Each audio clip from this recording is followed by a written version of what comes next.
Run. That's all Gorak's mind screamed as the cave bear exploded from the darkness. 12 feet of muscle and fury, claws like curved daggers, eyes reflecting the torch fire with demonic rage. Behind him, his daughter screamed. The bear's paw caught him across the chest, sending him flying into the cave wall. Ribs cracked, blood filled his mouth. But Gorak was Neanderthal, built like a mountain, stronger than any human alive today, and his daughter was behind him. He grabbed his thrusting spear, thick as a man's wrist, tipped with a flint blade sharp enough to shave with. The bear charged. Gorak planted his feet, angled the spear up, and met death head-on. 400 pounds of prehistoric rage impaled itself on Neanderthal engineering. The spear bent, held, then snapped, but not before finding the heart. Gorak had 16 broken bones, a punctured lung, injuries that would kill a modern human in hours.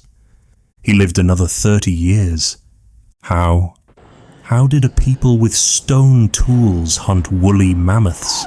How did they survive when 7-foot hyenas stalked their children? How did they live through volcanic winters that dropped temperatures to 60 below? How did they fight off saber-toothed cats, giant bears and wolf packs with nothing but muscle, courage, and weapons they carved from stone? And why did these ultimate survivors, these absolute units of human evolution, disappear right when we showed up? Were we allies or executioners? For 400,000 years, Neanderthals were the undisputed champions of the Ice Age. They brought down giants. They survived the unsurvivable. They were so tough that broken bones barely slowed them down. So strong that modern Olympic athletes would look like children beside them. They mastered fire when Europe was frozen solid, created weapons that could drop a mammoth, performed surgery with stone knives, built shelters from the bones of their prey. These weren't cavemen. These were superhumans. Every hunt was a boss fight. Every winter was an apocalypse. Every day was a battle that would break us. But not them. Never them.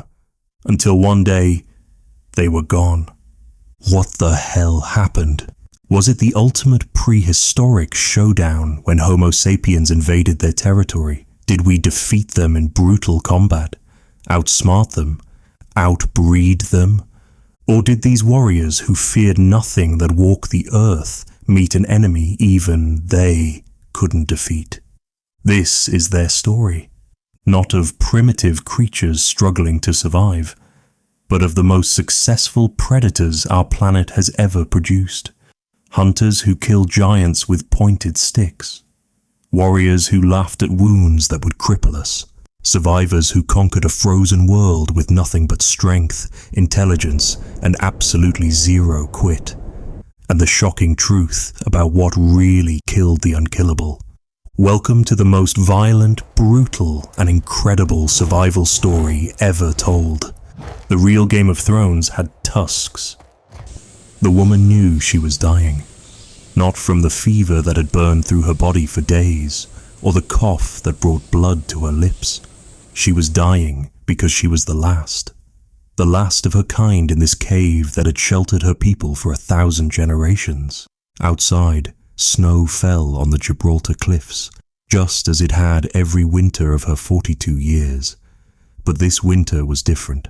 The others were gone. Her daughters taken by the fever, her sisters vanished into the storms searching for food that no longer came. The herds had fled south.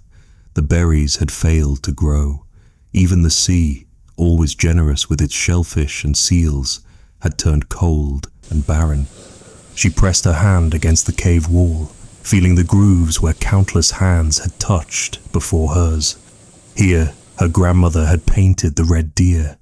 There, her mother had carved the symbols that marked the seasons, all of them gone now, their voices silenced, their stories ending with her rattling breath.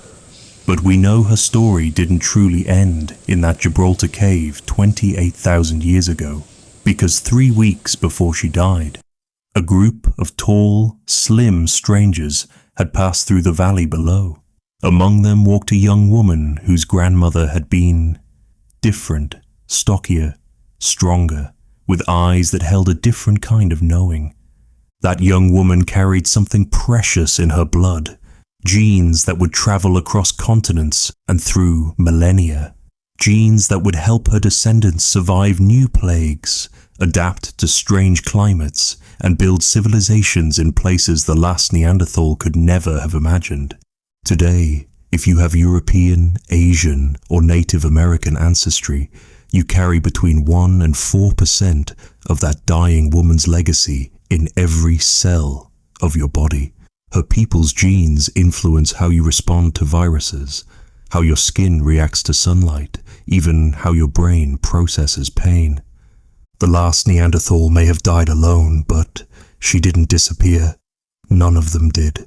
They became us. This is the story of how that happened. How a species that survived 400,000 years of ice ages, volcanic winters, and predators that would terrify us today finally met the one challenge they couldn't overcome: us. But it's also the story of how, in losing to us, they won a different kind of immortality. Because every time you fight off a cold, every time your body efficiently processes fat in winter, every time you feel that deep, inexplicable connection to a cave painting or a stone tool, you're experiencing the gift the Neanderthals left behind. They were our competitors. They were our lovers. They were our teachers. And in ways science is only beginning to understand, they are our ancestors. This is their story, and like all the best stories, it begins long before the end. If you could travel back 100,000 years and stand face to face with a Neanderthal, your first thought wouldn't be about how different they looked. It would be about how impossibly strong they were. The man standing before you would be shorter than average by today's standards, maybe 5 feet 5 inches, but built like a professional wrestler who'd spent a lifetime training in a freezer. His chest would be massive, barrel-shaped, with ribs that flared out to accommodate lungs 20% larger than yours. His arms, thick as tree trunks, would show muscle attachments that modern bodybuilders could only dream of achieving. But it was the subtle differences that really mattered. Those wide nostrils weren't just prominent, they were sophisticated heating systems, warming Arctic air before it could damage delicate lung tissue. That projecting face acted like a car's radiator in reverse, filled with sinuses that trapped and warmed each breath. Even their shorter limbs served a purpose. Less surface area meant less heat loss, the same principle that makes a coffee mug stay warmer than a dinner plate.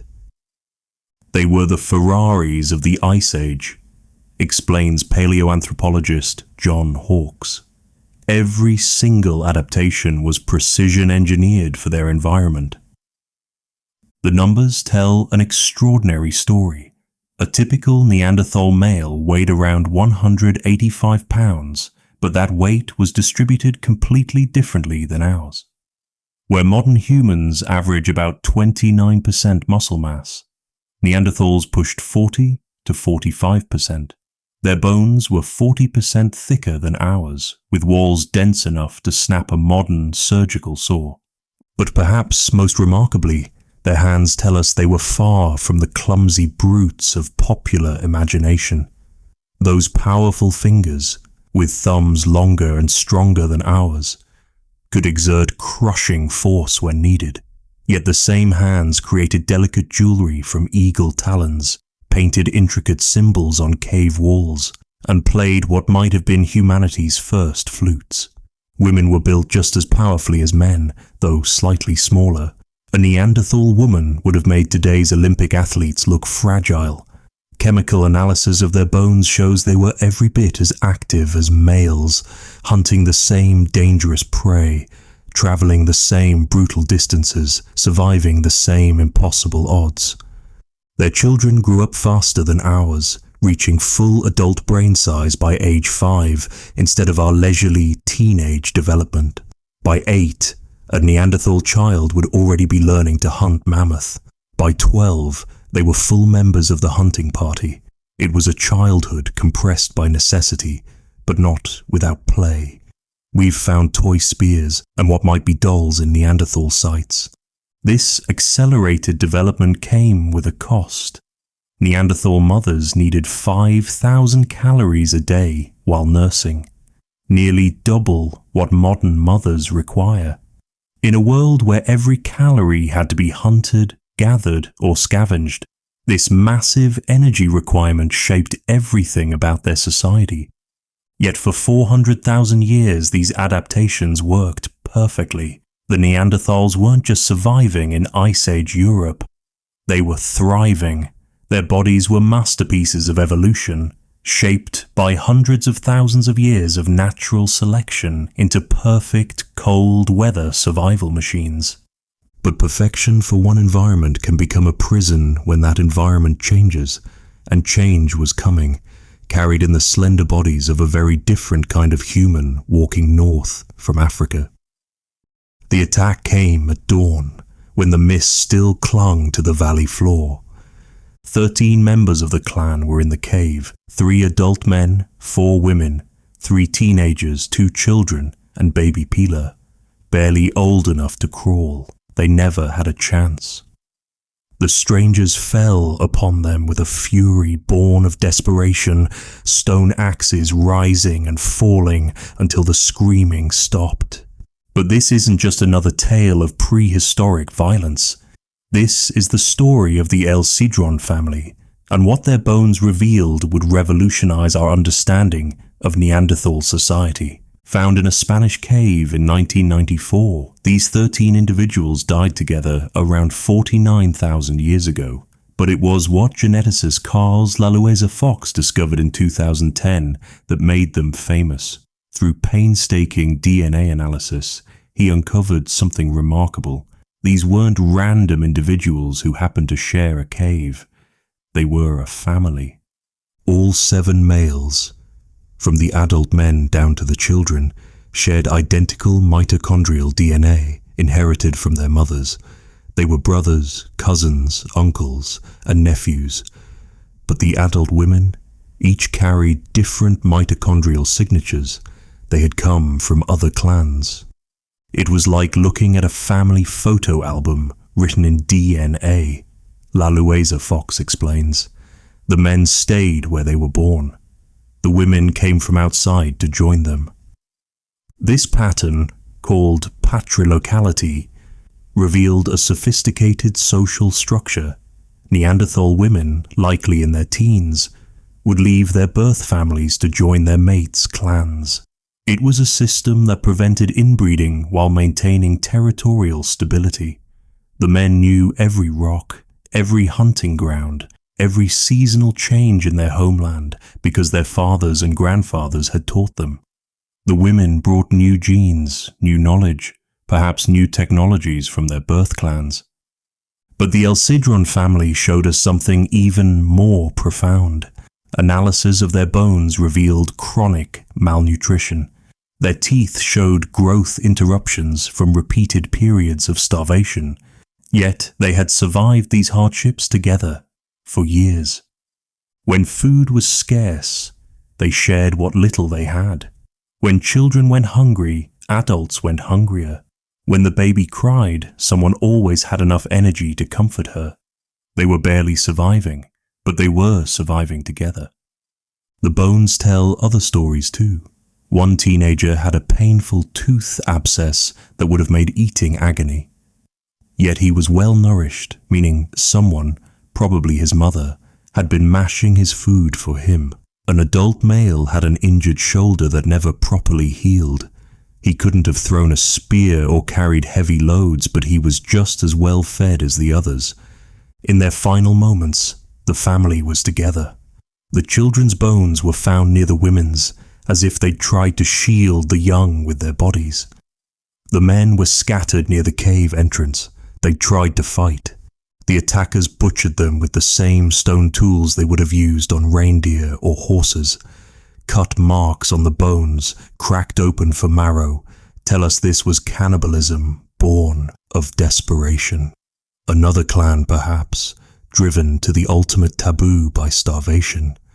But even in death, the El Cedron family couldn't be separated.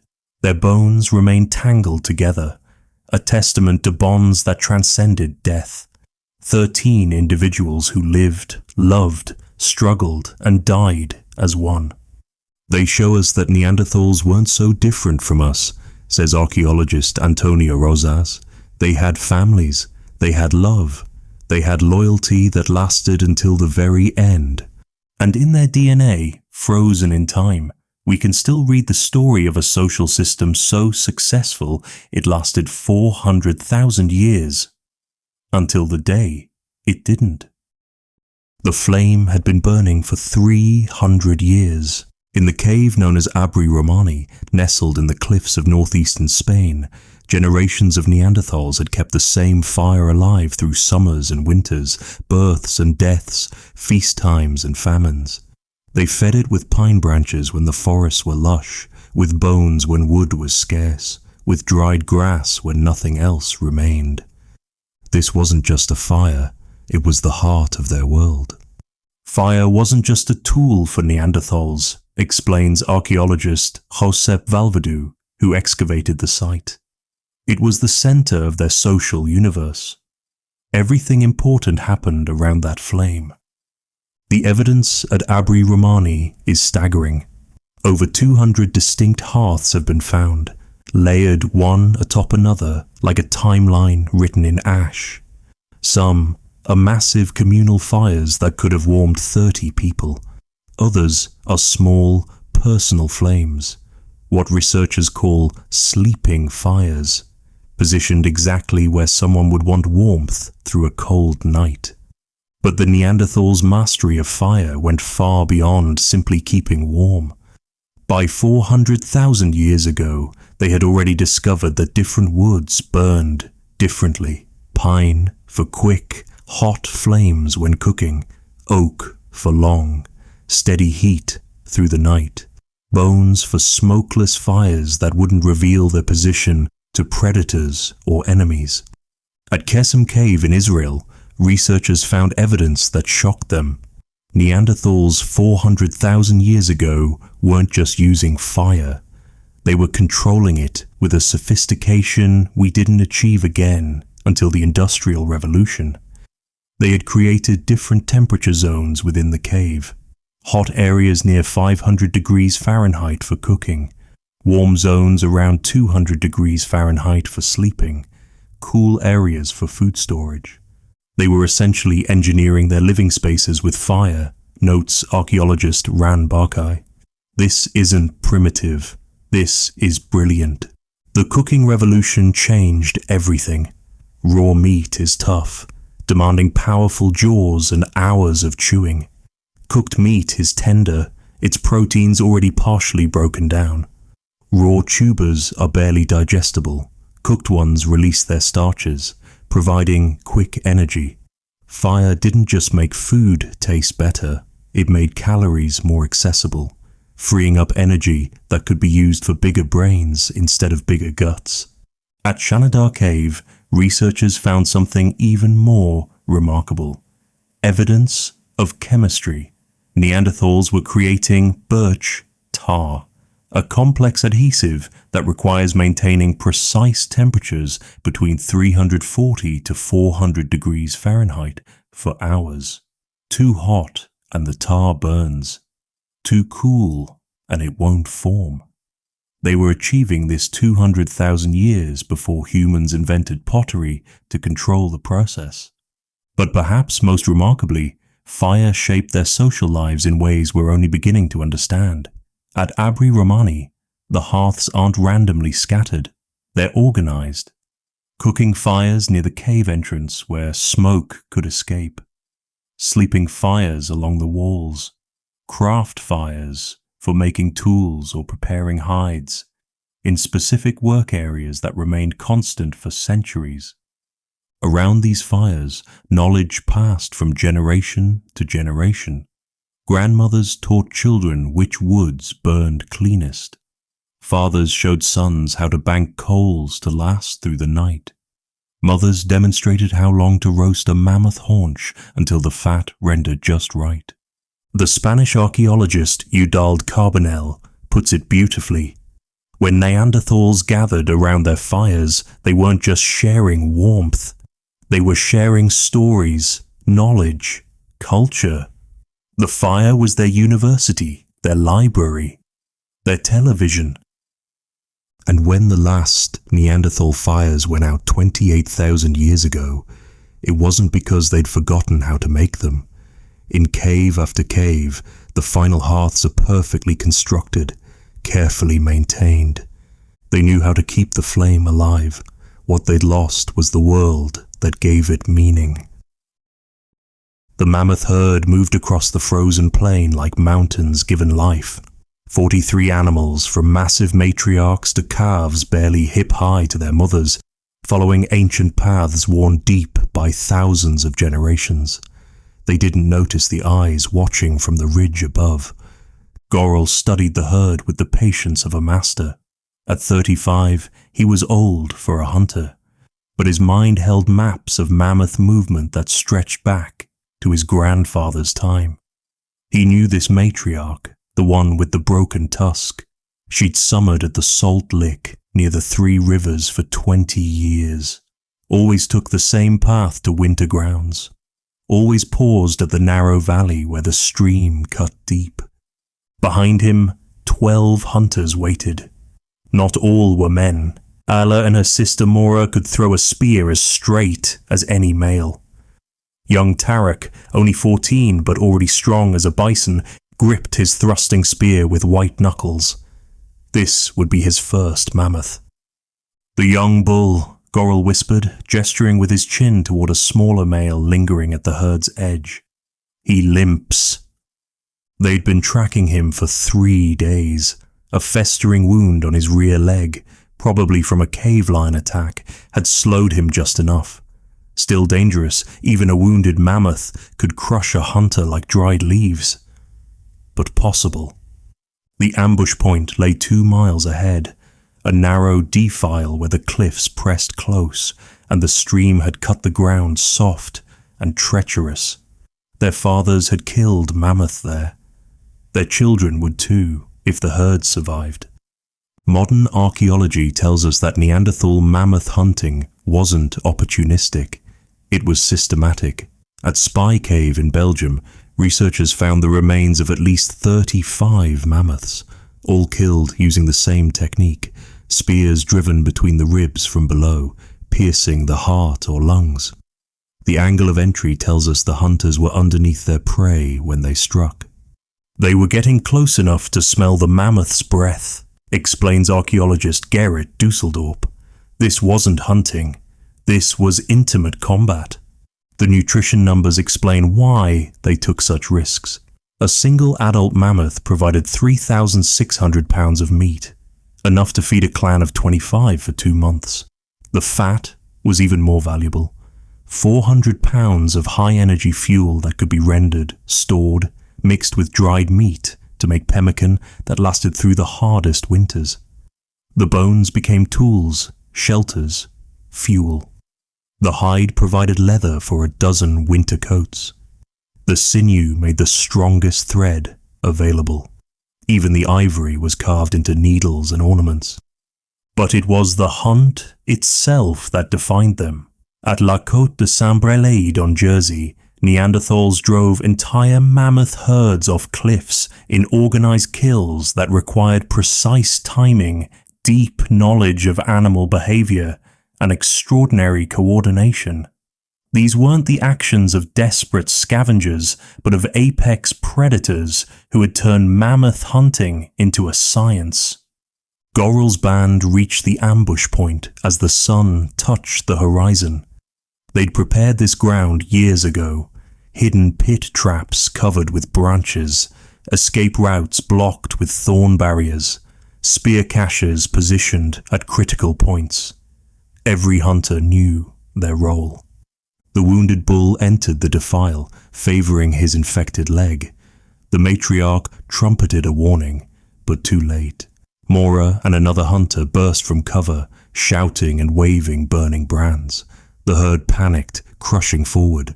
The wounded bull, unable to keep pace, found himself alone as the herd thundered past. Tarek would always remember what happened next. The bull, sensing the trap, tried to turn. His wounded leg collapsed. As he struggled to rise, Gorrel appeared beneath him like a ghost, driving his spear upward with every ounce of his strength. The flint point, sharp as surgical steel, found the gap between ribs. The bull's scream shook snow from the cliffs. Blood erupted from his trunk as his massive heart pumped its last. He swayed, steadied, took one step toward Gorrel and toppled like a falling mountain. Silence. Then Ela's victory cry, taken up by every throat. They'd done it. Tarek had become a mammoth hunter. The clan would survive another winter. As darkness fell, they built fires around their kill, beginning the long work of butchery. Songs rose with the smoke, ancient songs of gratitude to the mammoth spirit, of pride in the hunt, of promises that nothing would be wasted. 16,000 years later, the last mammoth would die on a lonely Arctic island. But on this night, in this valley, the great dance between hunter and hunted continued as it had for 100,000 years. Neither predator nor prey could imagine it would ever end. The boy's screams had stopped 3 days ago. Now he lay still on the bed of furs, his leg grotesquely swollen from knee to hip, skin stretched tight and angry red with veins of black, creeping upward like poison rivers. "He dies tonight," muttered Gorak, the clan's strongest hunter. "The black blood reaches his heart. He dies. We've all seen it." But Yana, the clan's healer, wasn't listening. She was grinding, her weathered hands working the pestle in steady circles, crushing the inner bark of the white tree into powder. Beside her lay other mysteries.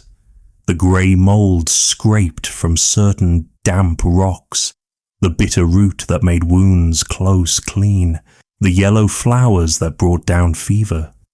She'd learned this knowledge from her grandmother, who'd learned from hers, reaching back through generations beyond counting. Not all of it worked. She'd buried too many patients to claim otherwise. But sometimes, just sometimes, the old ways surprised even her. "Hold him," she commanded.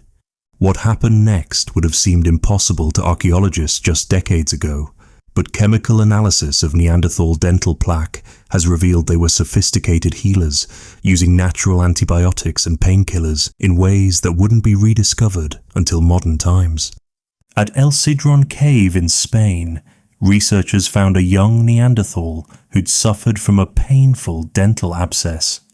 Trapped in his teeth's plaque were traces of poplar bark, which contains salicylic acid, the active ingredient in aspirin, and penicillium mold, the source of penicillin. He'd been self-medicating with nature's pharmacy 50,000 years before Alexander Fleming's accidental discovery. This wasn't random plant consumption, emphasizes researcher Karen Hardy. This was targeted pharmaceutical use. Yana spread the poultice on the boy's leg, the mixture of ground bark, mold, and bear fat forming a grey-green paste that smelled of earth and rain. The boy whimpered but didn't wake. His mother held his hand, her eyes never leaving Yana's face. The evidence for Neanderthal medical knowledge extends far beyond antibiotics. At Shanidar Cave in Iraq, archaeologists found a pharmacy's worth of medicinal plants. Yarrow for wound healing, marshmallow for digestive issues, grape hyacinth for inflammation. These weren't food plants, they were medicine. But perhaps most remarkably, Neanderthals performed successful surgeries. A skull from Krapina shows evidence of therapeutic trepanation, deliberate opening of the skull to relieve pressure. The patient survived, as shown by healing around the surgical site. At another site, an arm amputation shows clear evidence of medical intervention. The bone was cleanly cut, the wound carefully treated. The patient lived for years afterward. By morning, the black veins had stopped spreading. By the second day, the swelling began to recede. By the week's end, the boy was sitting up, weak but alive, slurping marrow broth while his mother wept with relief. But the most extraordinary medical story comes from Shanidar Cave itself. Shanidar I, an adult male, survived with injuries that should have killed him multiple times over. A crushed eye socket that left him partially blind. A withered arm that was eventually amputated, severe arthritis, and hearing loss. He lived to around 45, elderly by Neanderthal standards, meaning his clan cared for him for decades. This wasn't just medical treatment, notes archaeologist Penny Spakins. This was a healthcare system based on compassion. The knowledge was vast and specific. They knew which plants to harvest under the full moon when alkaloid content was highest. They understood that certain molds grew only on specific rocks in particular caves.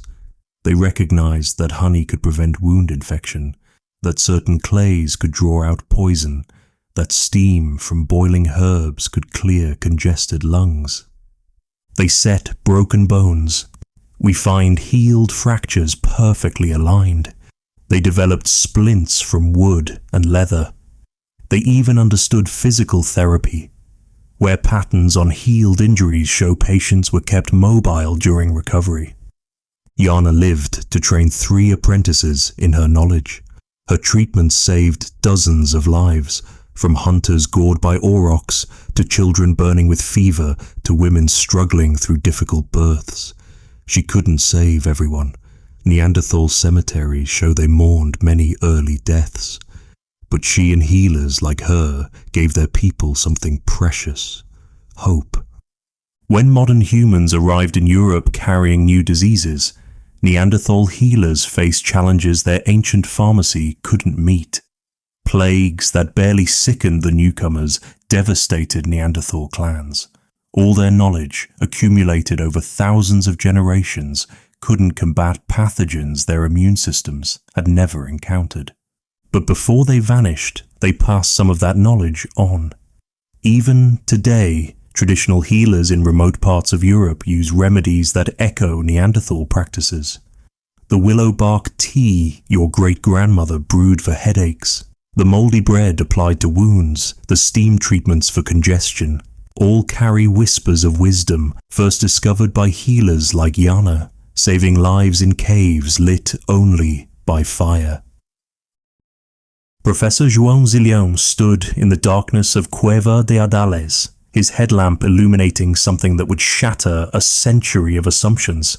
The red ochre splashed across the cave wall wasn't random. It was deliberate, patterned, meaningful, and according to the uranium-thorium dating results he just received, it was 65,000 years old. 20,000 years before modern humans set foot in Europe, someone had created art here, and that someone could only have been a Neanderthal. I actually sat down on the cave floor, Zilhão recalls. Everything we thought we knew about cognitive evolution, about what made us special as a species, it all crumbled in that moment. The discovery sent shockwaves through archaeology. For over a century, art had been the defining line between us and them. We were the artists, the symbol makers, the ones who painted our dreams on stone. Neanderthals were the ones who couldn't, wouldn't, didn't, except they did. The evidence is now overwhelming. In 3 separate caves across Spain, Neanderthals created the world's oldest known cave art. Hand stencils made by blowing pigment around a hand pressed to the wall. Geometric patterns of dots and lines. Abstract shapes that might represent animals or might represent something beyond our understanding. But to understand what this means, we need to stand where they stood, in the deepest dark of the cave. Imagine it. You're following your grandmother through passages you've traveled since childhood. The cave swallows all sound except your breathing and the soft scuff of feet on stone. Light dies just meters from the entrance. You're navigating by touch, memory, and the faint air currents that tell you where passages open and close. 300 meters in, a 10-minute journey through absolute darkness. She stops. By feel, she mixes the ochre she's carried in a hollow stone with water from an underground pool. The mixture has to be perfect. Too thin and it won't stick. Too thick and it won't spray. Now, she whispers, make your mark. You press your hand against the cold stone, feeling the countless hands that have pressed here before. Your grandmother takes a hollow bird bone, fills her mouth with ochre mixture, and blows. The spray coats everything except where your hand blocks it. When you pull away, your hand's negative remains, floating pale against the red. So you are remembered, she says, so you remember. The hand stencils are just the beginning. At La Pasiega Cave, Neanderthals created a red ladder-like symbol that might be the world's oldest known symbolic representation. At 64,000 years old, it predates any modern human art by 20,000 years. Near it, later, modern humans added animal figures, creating a multi-species art gallery spanning millennia. They weren't just making marks, explains archaeologist Alastair Pike. They were creating symbols that meant something to their community. The implications ripple outward. If Neanderthals created art, they had symbolic thought. If they had symbolic thought, they had complex language to share those symbols' meanings. If they had complex language, they had culture, mythology, perhaps even religion. At Bruniquel Cave in France, the evidence becomes even more extraordinary. Deep in the cave, 336 meters from any natural light, Neanderthals built mysterious circular structures from hundreds of broken stalagmites. The structures are 176,000 years old, making them among the oldest known human constructions. But why build circles from stone in the perfect darkness? Why travel so far from daylight to do it? This wasn't functional, notes archaeologist Jacques Jobert. This was ritual. This was meaning made manifest in stone. The structures show evidence of fire, not cooking fires, but small flames placed at specific points. In the darkness, these fires would have created a dancing light show on the cave walls, shadows and flame bringing the stone circles to life. It's impossible not to think of ceremony, of initiation, of mysteries we'll never fully understand. But perhaps, most remarkably, Neanderthals adorned themselves. At Krapina in Croatia, they collected white-tailed eagle talons, not for food, but for jewelry. 8 talons, carefully notched and polished, one strung together as a necklace or bracelet. At 130,000 years old, it's among the world's oldest jewelry. Think about what that means. Someone looked at an eagle's claw and saw not just a claw, but potential beauty. Someone spent hours polishing and shaping, creating something that had no survival value whatsoever. Someone wore it, and others saw it and understood it meant something. Status, perhaps, or clan identity, or just that the wearer appreciated beautiful things. The cognitive revolution that supposedly separated us from all other humans. Neanderthals had it first. The symbolic thought that made us human. They were already there. The need to make meaning from the world, to leave our mark, to say, I was here. That's not what made us special. That's what made us family. In Cueva de Adales, Zilão found something else. Flowstone had formed over some of the paintings, sealing them under rock. But in places where modern humans had also painted, they'd carefully worked around the older Neanderthal art, adding their own images while preserving what came before. They recognized it as art, Zilão notes. They respected it. Perhaps they even understood who had made it. Two human species separated by millennia, united in the universal need to create. In the darkness of the cave, there were no Neanderthals or sapiens. There were only artists. When archaeologist Ralph Solecki first saw the skeleton in 1957, he thought he'd found a victim of the cave-in that had sealed this level of Shanidar cave. The bones were crushed, twisted, clearly belonging to someone who'd suffered terrible trauma. But as his team carefully exposed the remains, the truth became far more extraordinary.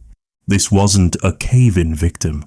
This was a man who'd survived injuries that should have killed him a dozen times over. And not just survived, lived for decades after, cared for by his clan through every painful day. They called him Shanidar I, but the Kurdish workers who helped excavate him had a better name, Nandi, because even 40,000 years after his death, he deserved a name, not just a number. The litany of Nandi's injuries reads like a medical impossibility. His right arm had been crushed so badly it withered and eventually required amputation at the elbow.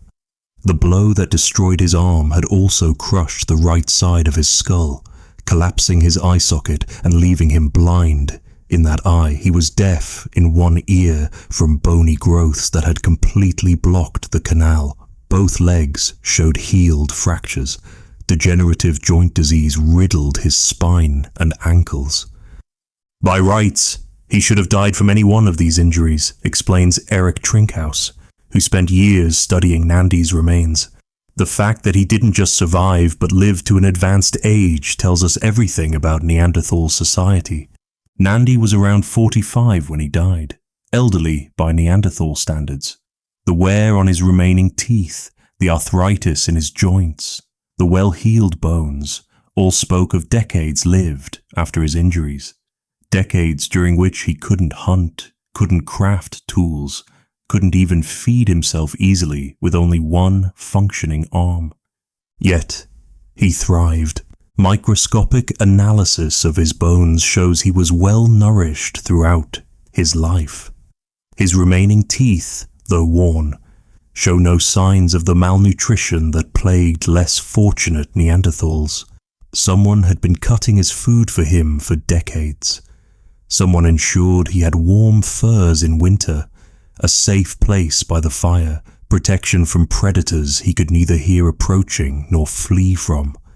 This wasn't occasional help, notes Penny Spickens, who studies prehistoric compassion. This was systematic, organized healthcare that lasted decades. But Nandi wasn't passive in his survival.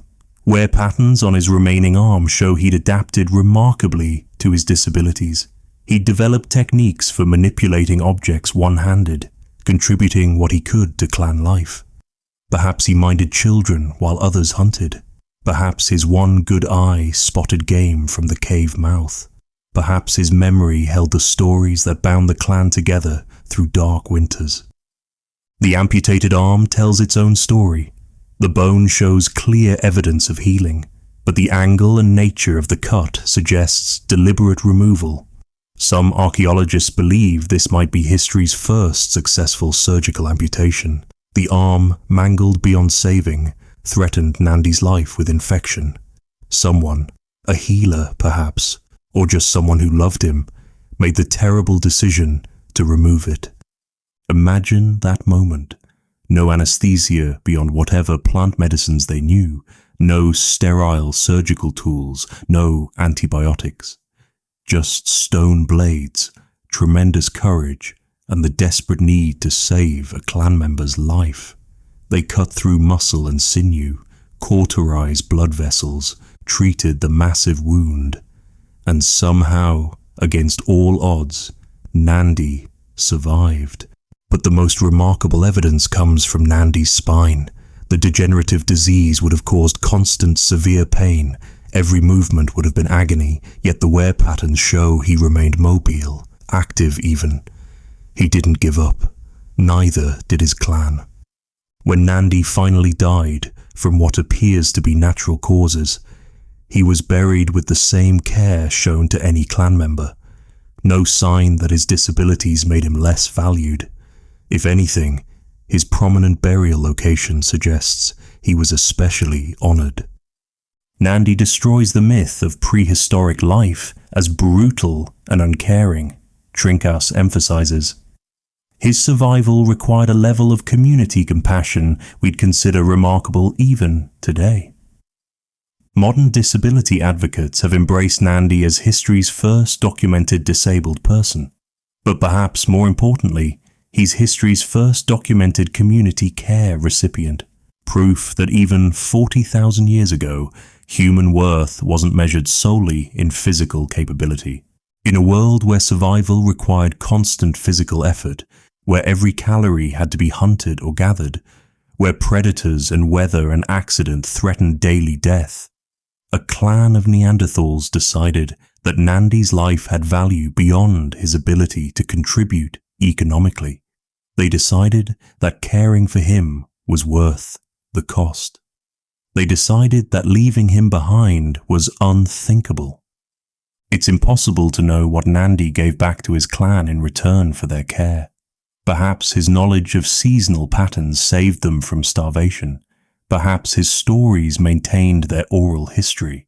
Perhaps his mere presence, proof that the clan cared for its own, gave them the cohesion to survive in a brutal world.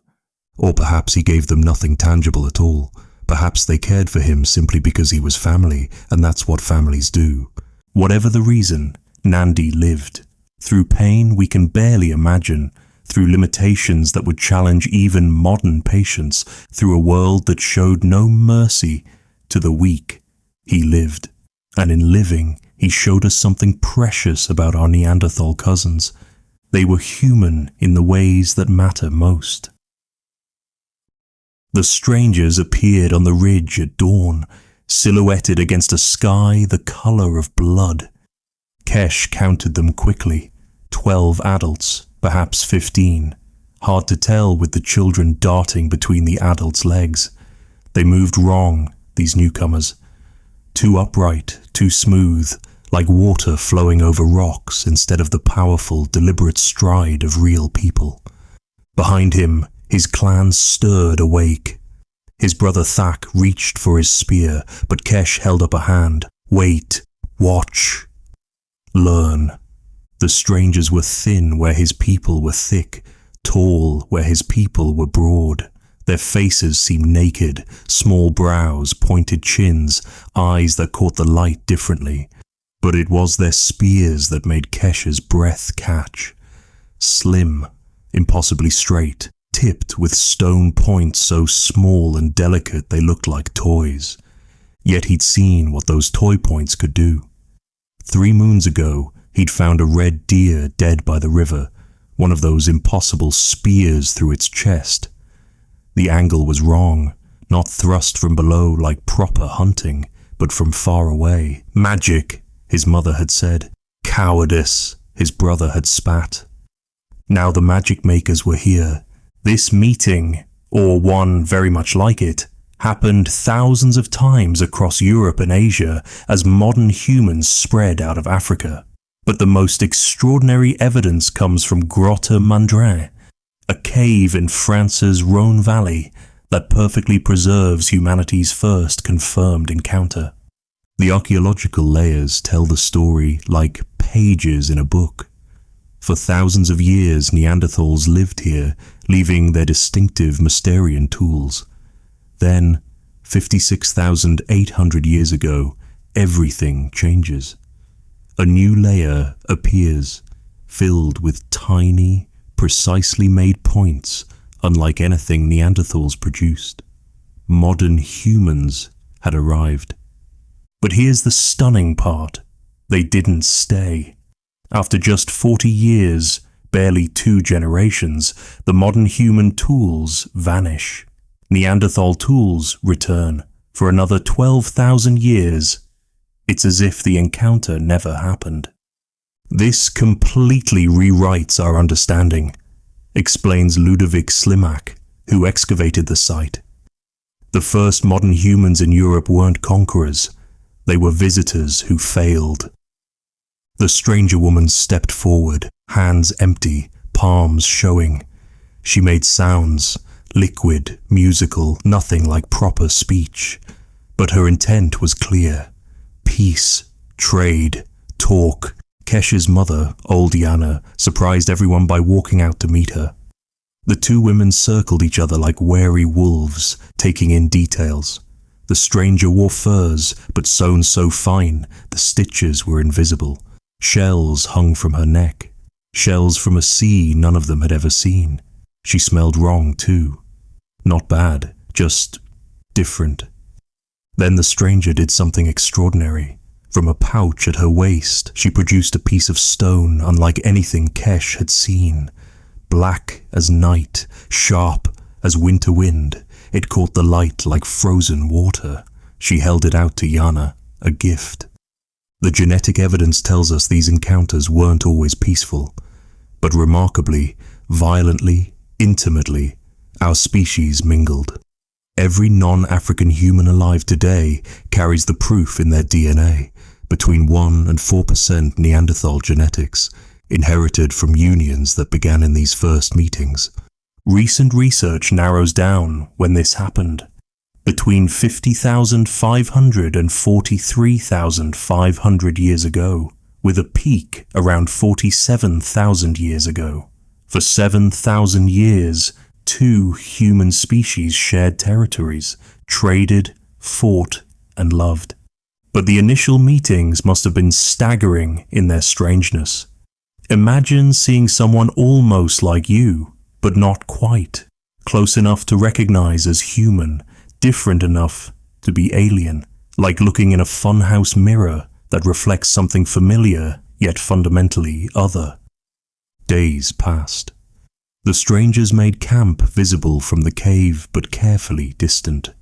Neither group approached the other, but both watched constantly. The children, as children do, grew brave first.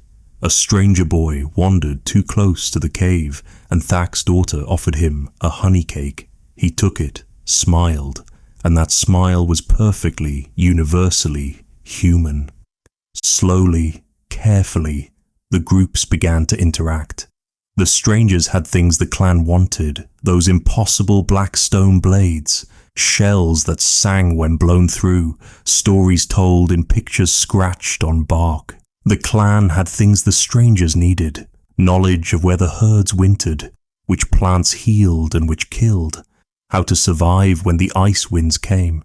But it was the moment when Stranger Man Delu sat by their fire and began to sing that everything changed. The melody was foreign, the words meaningless, but music is music. When he finished, Old Yana sang one of their songs, The Mammoth Hunt, the rhythm beaten out on a hollow log. That night, for the first time in 300,000 years of separation, two branches of humanity shared a fire. Archaeological evidence from sites across Europe shows this pattern repeated endlessly. At Bacho Kiro Cave in Bulgaria, modern human and Neanderthal tools appear mixed together. At Châtel-Perron in France, Neanderthals began making jewelry and bone tools after contact with modern humans. Ideas flowed both directions. It wasn't replacement, emphasizes archaeologist Clive Finlayson. It was fusion. The DNA tells us something else remarkable. The gene flow went primarily one direction. Neanderthal males with modern human females produced most of the hybrids who survived. Perhaps Neanderthal women had more difficulty with hybrid pregnancies. Perhaps social structures favored certain pairings. We'll never know for certain. But we know this. When Kesh's daughter ran off with one of the stranger men, when Thak took a stranger woman as his second wife, when the children they produced looked a little like both peoples, that's when the future of humanity was written. Not in conquest, not in replacement, but in the oldest human tradition of all. Despite all differences, despite all fears despite all strangeness, we recognized each other as human, and in that recognition, we became one people. The strangers stayed through winter, learning and teaching in equal measure. By spring, when they moved on, they weren't strangers anymore. They were family. The girl was wrong, and everyone knew it. At 6 years old, Pila stood taller than children 2 winters older.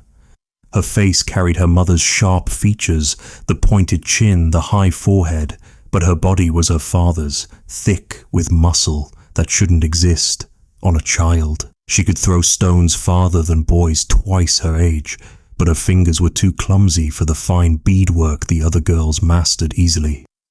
She didn't fit anywhere.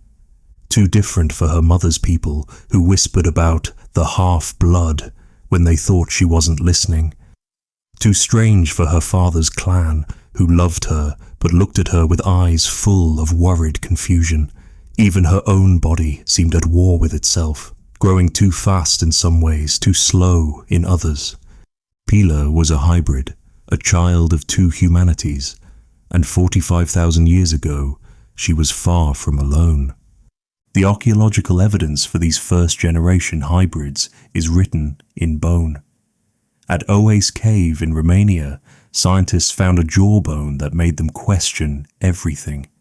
Dated to 42,000 to 37,000 years ago, it clearly belonged to an early modern human.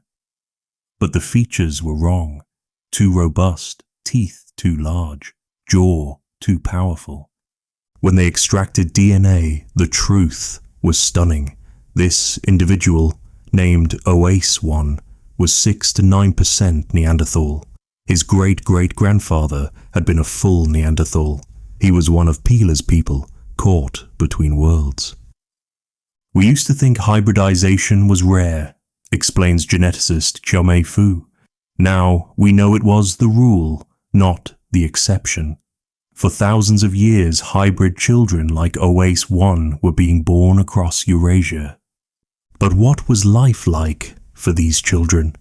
Pila's earliest memory was of trying to keep up. Her mother's people moved like wind across the landscape, covering vast distances with their long legs and efficient stride. Her father's people moved deliberately, powerfully, but slowly. She had her father's shortened limbs, but her mother's restless energy. Every journey was exhaustion. "She burns too hot," her grandmother muttered, watching Pila devour her 3rd helping of meat. It was true. Her metabolism raged like a wildfire, demanding constant fuel. She needed more food than other children but couldn't digest it as efficiently. Stomach cramps were her constant companion. Modern genetic studies reveal why. Neanderthal and modern human metabolisms were calibrated differently. Neanderthals needed massive caloric intake but processed it efficiently for their cold-adapted bodies. Modern humans needed less but burned it faster. Hybrid children got caught in the middle, high needs, inefficient processing. But Pila had advantages too. When the winter fever swept through camp, killing 3 children and leaving adults weakened for months, Pila barely sneezed. Her immune system, inheriting resistances from both lineages, fought off diseases that devastated others. Her brain, too, was different. She learned her mother's complex grammar easily but struggled with the tonal subtleties. She could track animals like her father's people, reading signs in disturbed grass that others missed, but couldn't master the mental maps her mother's people used to navigate vast territories. "She thinks sideways," her teacher said, not unkindly. It was true. Problems that stumped others, she solved instantly. But simple tasks, threading a needle, weaving patterns, left her frustrated to tears. Modern neuroscience suggests hybrid brains might have functioned differently. Neanderthal brains were larger but organized differently, with more volume dedicated to vision and body control. Modern human brains had more complex language centers. Hybrids like Pila might have genuinely thought differently than either parent species. The social challenges were even harder. When Pila reached puberty at 10, years earlier than her mother's people expected, years later than her father's, neither culture's coming-of-age rituals fit. She was too young for the woman ceremonies, too old for the child blessings. Dating would be its own nightmare. Her mother's people found her too stocky, her features too coarse. Her father's people thought her fragile, her build too slight. The few other hybrids she met were usually cousins, too close for pairing. Modern genetic evidence shows many hybrid lineages died out, possibly due to fertility issues. Female hybrids especially might have faced pregnancy complications, their pelvises caught between two evolutionary designs. Male hybrids often had fertility problems, their Y chromosomes incompatible with either parent species. But some survived, some thrived, and their genes changed humanity forever.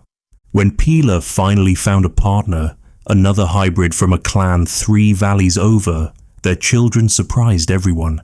Some looked fully modern human, others showed strong Neanderthal features. The genes sorted and shuffled in ways no one could predict. That's how it worked, explains population geneticist David Reich. First-generation hybrids were evolutionary laboratories. Their children might inherit the best of both lineages, or the worst. The genes that survived tell us which combinations worked. Neanderthal immune system genes persisted because they protected against Eurasian diseases. Genes for skin color and hair texture helped hybrids adapt to less sunny climates. But genes affecting brain development and fertility were ruthlessly selected against. Modern humans carry the success stories, the hybrid genes that gave advantages. We don't carry the failures, the combinations that created children too different to survive. For every Pila who made it to adulthood, how many died in infancy, their bodies unable to reconcile two evolutionary paths. Yet Pila lived. She had children who had children who had children, spreading successful hybrid genes across continents. When she died at 35, old for her time, she was surrounded by grandchildren who carried her legacy in every cell. Some looked like her mother's people, tall and graceful, some like her father's, broad and powerful, but all were something new. Not Neanderthal, not quite modern human, but the future of our species. Today, if you have European, Asian, or Native American ancestry, you are one of Pila's descendants. The Neanderthal genes in your cells are the ones that survived the hybrid lottery, the combinations that worked, the gifts our cousins gave us before they vanished. We are all children of two worlds, and like Pila, we're still trying to figure out where we fit. The storm hit without warning, turning the world white. Mara pulled her hood tighter, the wolverine fur trim creating a pocket of warm air around her face. Beneath her parka, 3 layers of clothing trapped her body heat, soft rabbit skin against her skin, a middle layer of deer hide, and the outer shell of bear fur, fur side in. Her leggings, crafted from caribou hide and lined with fox fur, kept her legs warm even as she waded through waist-deep snow. Beside her, one of the newcomers, the tall, thin people from the south, shivered violently despite wearing what they clearly thought was winter clothing. Their single-layer deer hide cape, loosely draped and tied with sinew, was already soaked through. Ice crystals formed in their hair and eyebrows. They wouldn't last another hour. "Here," Mara said, pulling off her spare parka. It had taken her mother 2 moons to make it, but letting this stranger freeze would bring shame on her clan. The newcomer's eyes widened as they felt the garment's weight, triple-layered, every seam sealed with pine pitch, the hood perfectly fitted to trap warm air without blocking vision. This wasn't clothing, this was technology. And 50,000 years ago, it was the difference between life and death. For decades, Archaeologists assumed Neanderthal clothing was primitive, rough furs thrown over shoulders, maybe tied with crude leather strips. Then they started finding the evidence that changed everything. Specialized tools for working hides, wear patterns on teeth from softening leather, and most remarkably, bone needles with eyes for threading. Neanderthal clothing was couture, explains archaeologist Mark Collard. They were creating fitted garments 30,000 years before modern humans figured out farming. The process began with the hunt, but not for meat. Neanderthals selected specific animals for their pelts: wolverine fur, which frost doesn't stick to, for hood trim, wolf fur for inner linings, bear fur for outer shells, rabbit pelts for baby clothes. Each animal skinned at specific times of year when their fur was thickest. At Abri-du-Marais in France, researchers found evidence that changed our understanding forever. Microscopic analysis of stone tools revealed they were used exclusively for working dry hides, but more importantly, the wear patterns showed Neanderthals were scraping hides from specific angles that only made sense if they were creating fitted sleeves. They weren't making blankets with armholes, notes archaeologist Marie-Hélène Moncel. They were tailoring. They were creating sleeves that moved with the body. The mathematics of survival in Ice Age Europe are brutal. At -40 degrees Fahrenheit, exposed skin freezes in under 5 minutes. Wind chill could drop effective temperatures to -60 degrees Fahrenheit. Without proper clothing, hypothermia kills in hours. Neanderthals didn't just survive these conditions for 400,000 years, they thrived in them. Their toolkit tells the story: specialized scrapers for removing fat from hides, burnishers for softening leather, awls for punching holes, and yes, needles, not with eyes like modern needles, but grooved at the end where sinew could be wrapped and pulled through holes. But the real genius was in the design. Analysis of wear patterns on Neanderthal bones suggests they wore close-fitting garments that allowed full range of motion. No billowing robes that would catch on branches or tangle during hunts. Form-fitted pants, possibly with feet attached like modern snowsuits. Parkas with integrated hoods that turned with the head. At Arcy-Secours in France, archaeologists found something extraordinary: evidence of decorated clothing, ivory beads and shells with wear patterns showing they were sewn onto garments. This wasn't just functional. Neanderthals were making fashion statements 50,000 years ago. The stranger survived the storm, wrapped in Mara's spare parka. Later, by the fire, they tried to trade for it, offering stone blades, shell ornaments, even their strange throwing spears. Mara shook her head. You couldn't trade 3 months of work, the accumulated knowledge of generations.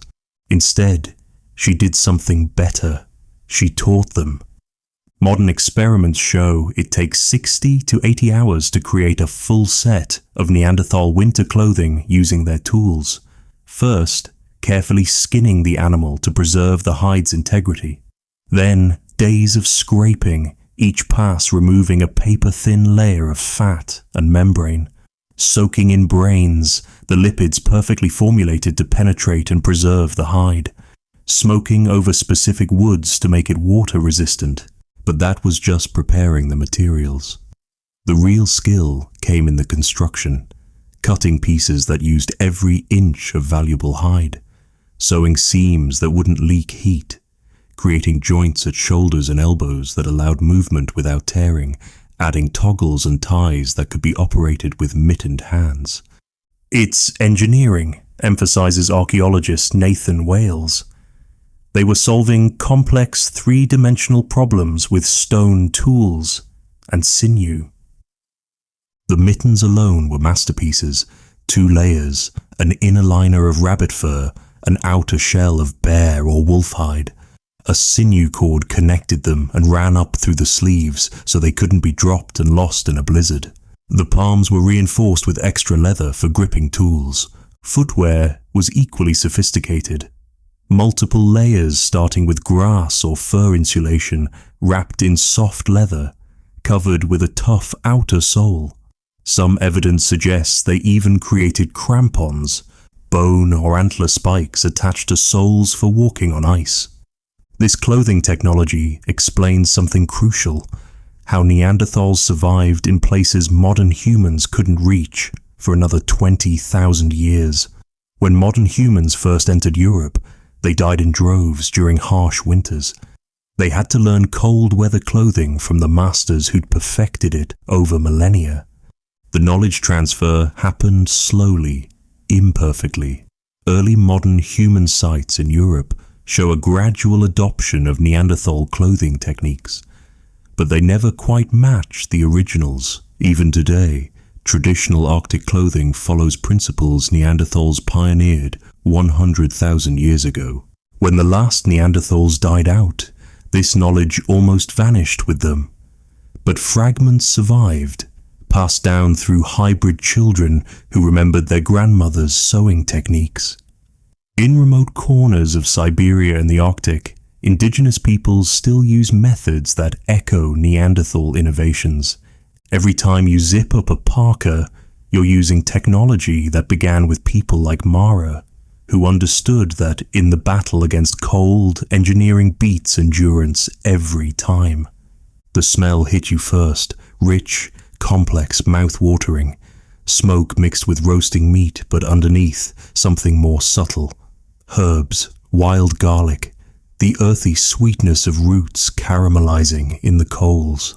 Letta stirred the mixture bubbling in the hollowed-out section of Auroch's stomach. Suspended over the fire by a tripod of mammoth tusks, she added another heated stone, watching the liquid hiss and bubble. The soup, for that's what it was, though no archaeologist would believe it for another 50,000 years, contained chunks of horse meat, wild parsnips, cattail roots, and mushrooms she'd gathered that morning. More salt, her daughter Neri suggested, offering a handful of the precious white crystals they'd traveled 3 days to collect from the dried lakebed. This scene, a Neanderthal kitchen in full operation, would have been dismissed as fantasy just decades ago. Neanderthals were supposed to be crude meat eaters, tearing flesh from bones with their teeth, swallowing it half raw. The reality, revealed by new archaeological techniques, shows they were sophisticated cooks who would have been right at home in any modern kitchen. The evidence comes from the most unlikely source: fossilized poop. Coprolites from El Salt in Spain, dated to 50,000 years ago, revealed a shocking diversity of plant foods. Not just any plants, cooked plants. The cellular structure showed they'd been roasted, boiled, perhaps even fermented. We found evidence of mushrooms, pine nuts, moss, and various tubers, explains archaeologist Ainara Sistiaga. This wasn't survival food, this was cuisine. But the real revolution came from studying Neanderthal teeth. Trapped in the calcified plaque were microscopic food particles, preserved like insects in amber. At Shanidar Cave, researchers found starch grains from barley, legumes, and dates, all showing damage patterns that only come from cooking. Later's kitchen tools would seem primitive to modern eyes, but they got the job done. Sharp flakes for cutting, their edges refreshed with a quick strike when they dulled, hammerstones for cracking bones to extract marrow, the butter of the Paleolithic, grinding stones for processing seeds and nuts into flour. The cooking methods were surprisingly sophisticated. Direct roasting over flames for quick meals, slow cooking in pits lined with hot stones for tough cuts, smoking to preserve meat for lean times, and yes, boiling, either in naturally hollow stones filled with water and hot rocks, or in those auroch stomach containers that could withstand moderate heat. At Abri Romani in Spain, archaeologists found evidence that made them reimagine Neanderthal cooking entirely. Different areas of the cave were dedicated to different types of food preparation. a roasting area near the entrance where smoke could escape, a processing area where bones were cracked and meat butchered, a grinding area where plant foods were prepared. It's organized exactly like a modern kitchen, notes archaeologist Joseph Valverdue. Different work zones for different tasks. They were thinking about workflow efficiency 50,000 years ago. The daily meal preparation began before dawn. While hunters tracked prey, gatherers, usually women and children, dispersed to collect plant foods. They knew exactly when pine nuts would ripen, where the best tubers grew, which mushrooms were safe, and which would kill. Neri returned from her morning foray with her leather pouch bulging, acorns that would need extensive processing to remove their bitter tannins. Wild carrots, smaller and tougher than modern varieties but full of flavor. Birds' eggs stolen from nests. And her prize, a honeycomb defended by angry bees, her face still showing the red welts of their stings. The acorns alone would take days to process, first shelling with stones, then grinding into meal, repeated soaking to leach out the tannins, changing the water until it ran clear. Finally, the meal could be formed into cakes and baked on hot stones. The result, a nutritious bread that could last for weeks. But Neanderthals weren't just cooking for nutrition, they were cooking for flavor. At El Cedron Cave, researchers found evidence of yarrow and chamomile in dental calculus. These plants have no nutritional value. They're bitter, medicinal. The only reason to add them to food is taste. They were using herbs and spices, emphasizes researcher Karen Hardy. This is culinary behavior, not just subsistence. The evening meal was the day's main event. As darkness fell, the clan gathered around the central hearth.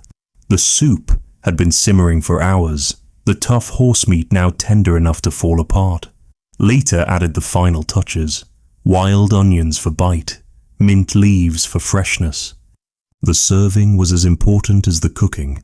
The oldest got the choicest pieces, organs rich in vitamins, marrow full of calories.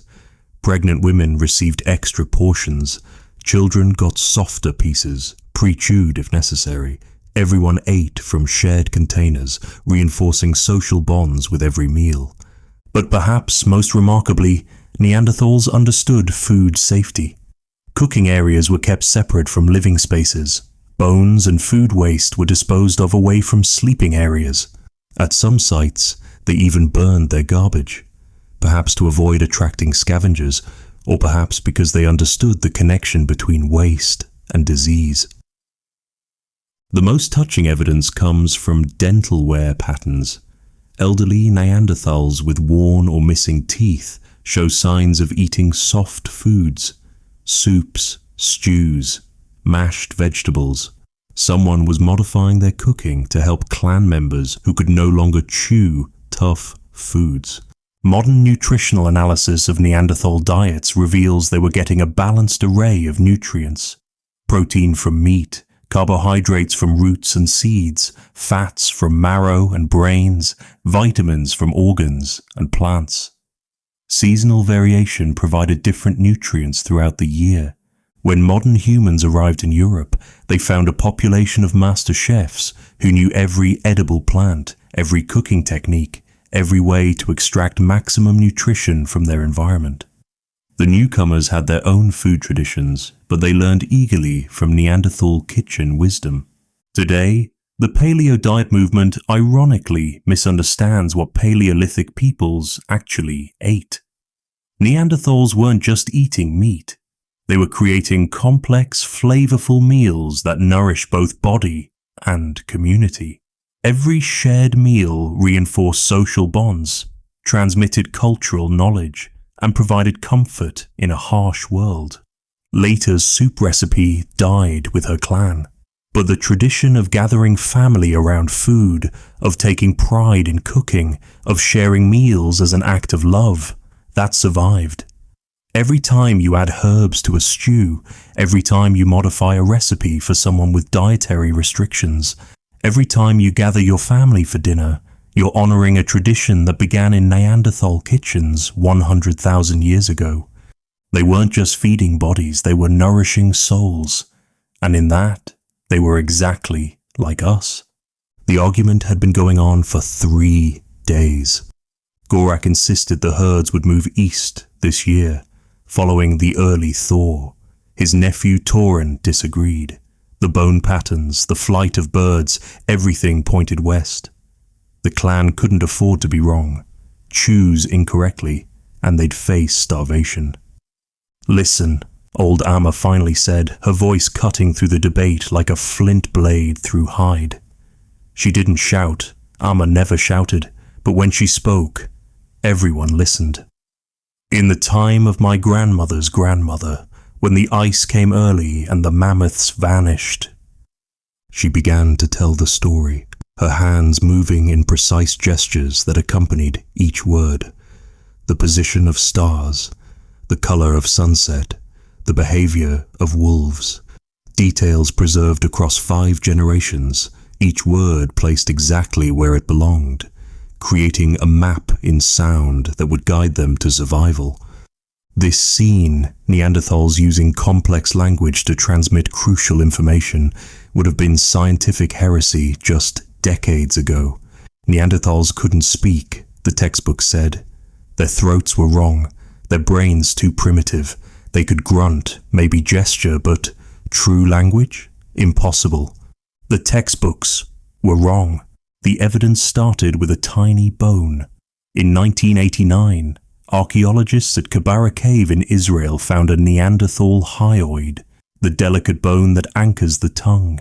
It was identical to a modern human's. Computer modeling showed their vocal tracts could produce every sound we make. The anatomy was there, explains linguist Philip Lieberman, who once argued against Neanderthal speech but changed his mind when faced with new evidence. They had the hardware. The question became, did they have the software? The answer came from genetics. Neanderthals had the FOXP2 gene, crucial for language development. Not just any version, they had the same variant modern humans carry. When researchers looked closer, they found Neanderthals had 11 of 13 genes associated with language in modern humans. But anatomy and genes only tell part of the story. The real evidence comes from archaeology, from lives that couldn't have been lived without complex communication. Thorin gestured as he spoke, his hands drawing pictures in the air. Not random movements, specific signs that modified his words. Mammoth big bull angry was different from mammoth cow with calf. The hand signs weren't replacing speech, but enriching it, adding layers of meaning that voice alone couldn't carry. This mixed speech and sign system makes perfect sense for Ice Age hunters. Try shouting complex instructions while stalking prey, and you'll have very hungry hunters. But combine spoken words with visual signs, and you can communicate silently when needed, verbally when possible. Modern hunter-gatherers in similar environments often develop exactly such systems. The Neanderthals, spreading across diverse territories from Spain to Siberia, would have needed even more linguistic flexibility. Their language wasn't primitive, argues cognitive scientist Francisco Derrico. It was adapted perfectly to their needs. Consider what Neanderthal life required linguistically. Teaching someone to make birch tar, a complex process requiring precise temperature control over hours, demands sophisticated instruction. You can't just point and grunt. You need conditionals. If the smoke turns black, reduce the heat. You need sequencing. First this, then that. You need abstractions. Hot as sun on rock, not hot as fire. The evidence suggests Neanderthal languages were rich in environmental vocabulary. Analyzing their living sites, we see they distinguish between dozens of stone types, each selected for specific tools. They had to have words for these distinctions. They tracked animal movements across vast territories, impossible without ways to describe locations, times, directions. But perhaps most tellingly, they had disabled individuals who survived for years. Shanidar 1, deaf and one-armed, lived into his 40s. How did he learn new information? How did he contribute his knowledge? Only through a communication system sophisticated enough to overcome his disabilities. Amma continued her story, weaving words and signs into patterns worn smooth by repetition. This wasn't casual storytelling. This was oral tradition, the original database, where survival information was encoded in narrative so it couldn't be forgotten. The story served multiple purposes: entertainment during long winters, education for children, social bonding for the clan. But primarily, they were libraries, storing centuries of accumulated wisdom about weather patterns, animal behavior, plant locations, and survival strategies. Memory and language co-evolved, explains anthropologist Robin Dunbar. Complex language allows complex memory storage. Complex memories require complex language to share them. Neanderthal brains support this. Their parietal lobes, associated with working memory, were actually larger than ours. They had the neural hardware for storing and processing complex information. Combined with their longer lives in specific territories, they would have accumulated encyclopedic knowledge of their environments. But Neanderthal language likely sounded different from ours. Computer modeling of their vocal tracts suggests higher-pitched voices than expected. Their larger nasal cavities would have added resonance. The sound would have been both foreign and familiar, unmistakably language, unmistakably human, but with tones and timbres we've never heard. Different groups would have spoken different languages. Over 400,000 years, spread across millions of square miles, linguistic diversity would have been enormous.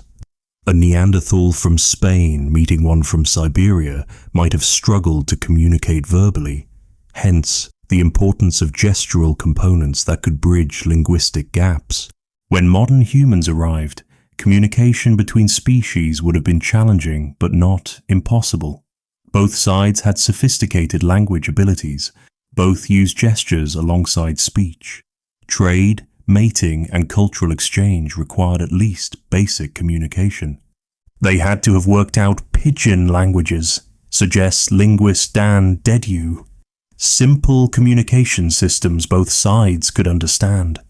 Some researchers go further, suggesting modern human languages might preserve Neanderthal influences. Certain sound patterns in European languages don't exist in African languages, but do appear in reconstructed Neanderthal vocal capabilities. Did we inherit linguistic features along with genes? Amma finished her story. The stars, the winds, the subtle signs all pointed west. Thorin had been right. The clan prepared to move, following instructions preserved in words for longer than anyone could remember. That night, around the fire, children practiced telling the story back, their young voices stumbling over complex passages while adults gently corrected each error. The story had to be perfect. Lives depended on it. 30,000 years later, we've lost those stories. But we haven't lost the impulse to gather and share them. Every time you tell a family story, every time you pass down grandmother's recipe with precise instructions, every time you describe a complex route to someone who's never traveled it, you're using the same technology Amma perfected. Language. The tool that made us human. The gift Neanderthals gave their children, and through them, to us. The old woman had been preparing for this moment her entire life. For 3 days, Dara had neither eaten nor slept, sitting beside her grandson's body, singing the ancient songs that would guide his spirit to the ancestors. The cave was filled with their clan. 23 souls crushed into a space meant for half that number. They'd come from valleys 2 days away, arriving with gifts and tears and memories of the boy who'd made everyone laugh. Now, as dawn approached, it was time. The grave had been dug with antler picks, down through the rocky soil to a depth where scavengers couldn't reach. Dara's son and brothers lined it with flat stones, creating a chamber that would protect Koru for eternity. Or at least, that's what they hoped. "Bring him," Dara whispered, her voice hoarse from singing. 4 men lifted Koru's body, wrapped in the bear hide he'd won in his first hunt just 2 seasons ago.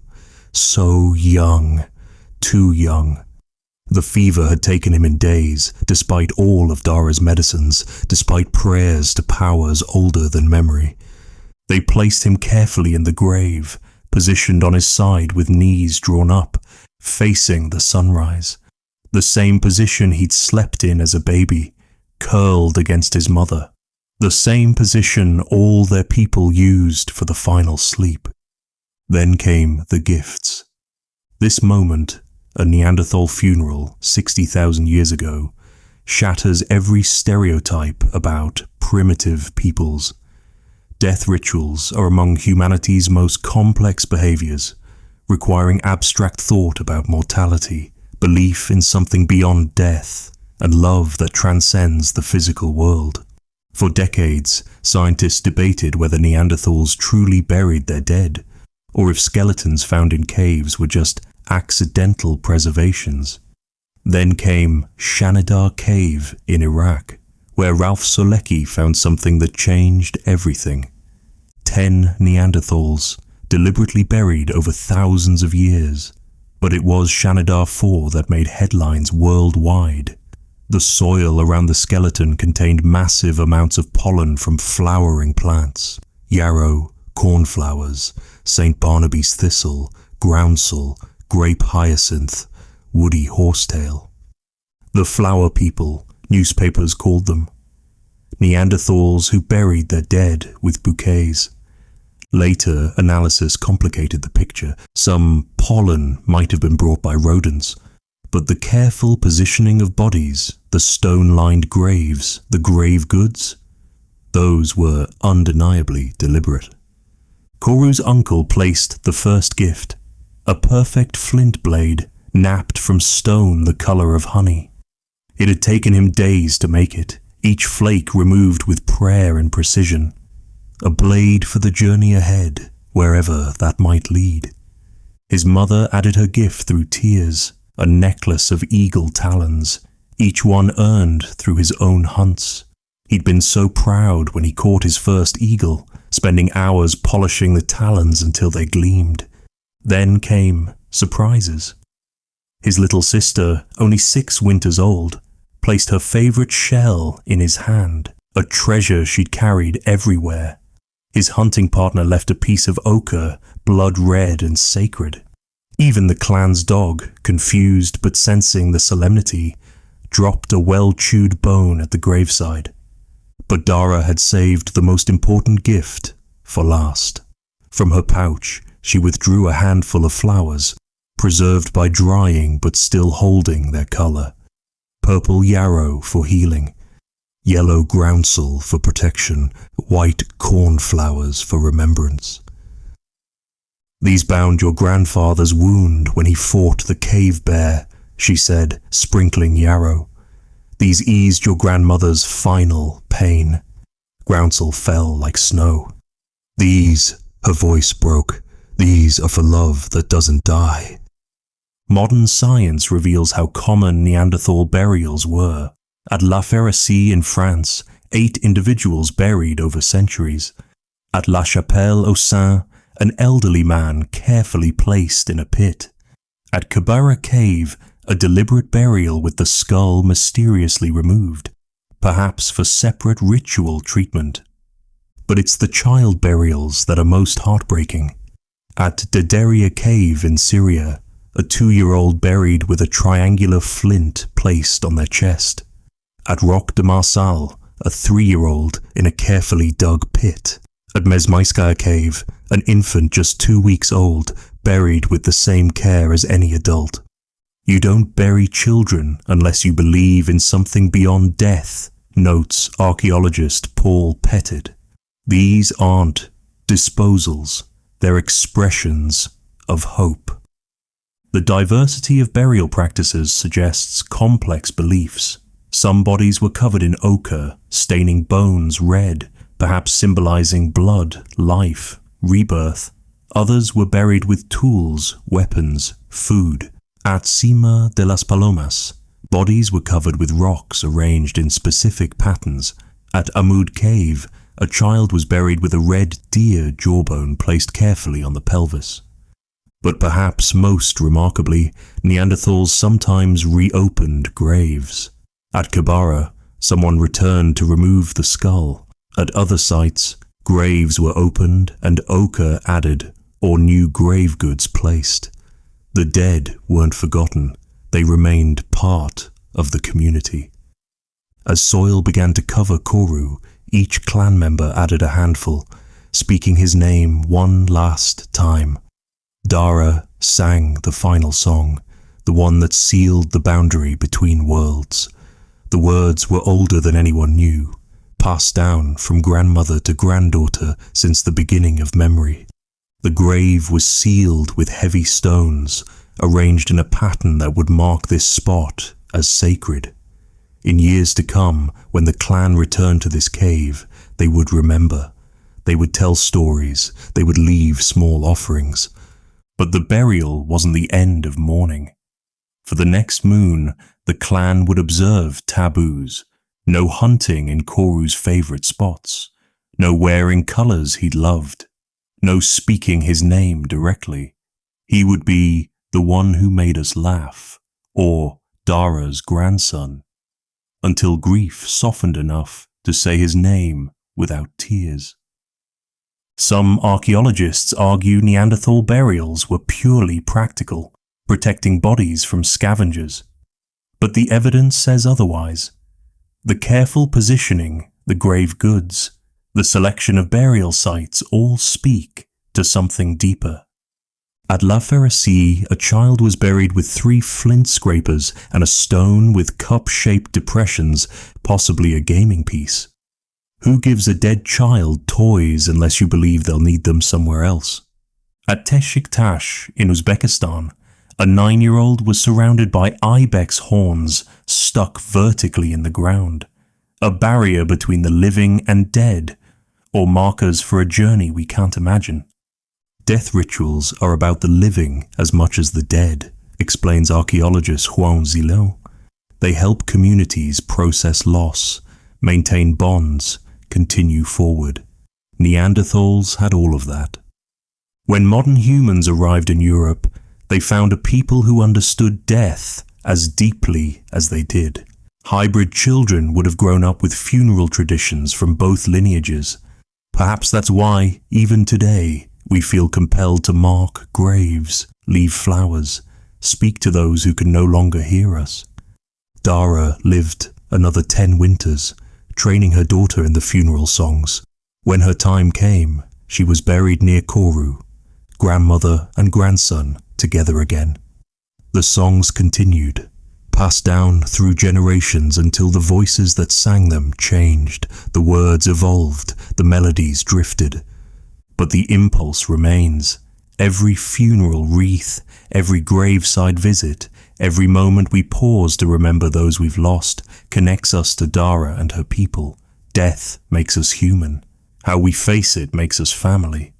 The Neanderthals knew this 100,000 years before we wrote it down. In carefully dug graves across Eurasia, they left us proof that love is older than our species, and hope older still. The children called her Ancient One, though Lila was only 43 winters old. In a world where most died by 30, where pregnant women faced coin flip odds with each birth, where a broken bone or infected tooth could kill in days, she was a miracle. She sat now by the fire's warmest spot, a privilege of age, her gnarled fingers working automatically as she twisted plant fibers into cord. Her hands never stopped moving, even when her eyes grew distant and she spoke of times before the children's parents were born. Tell us about the great cold, little Tam begged as he did every night. Lila smiled, her remaining teeth worn to nubs from a lifetime of chewing hide. She'd told this story 1,000 times, would tell it 1,000 more. It never grew old because lives depended on remembering. I was younger than you, she began, her voice carrying the rhythm of ancient telling.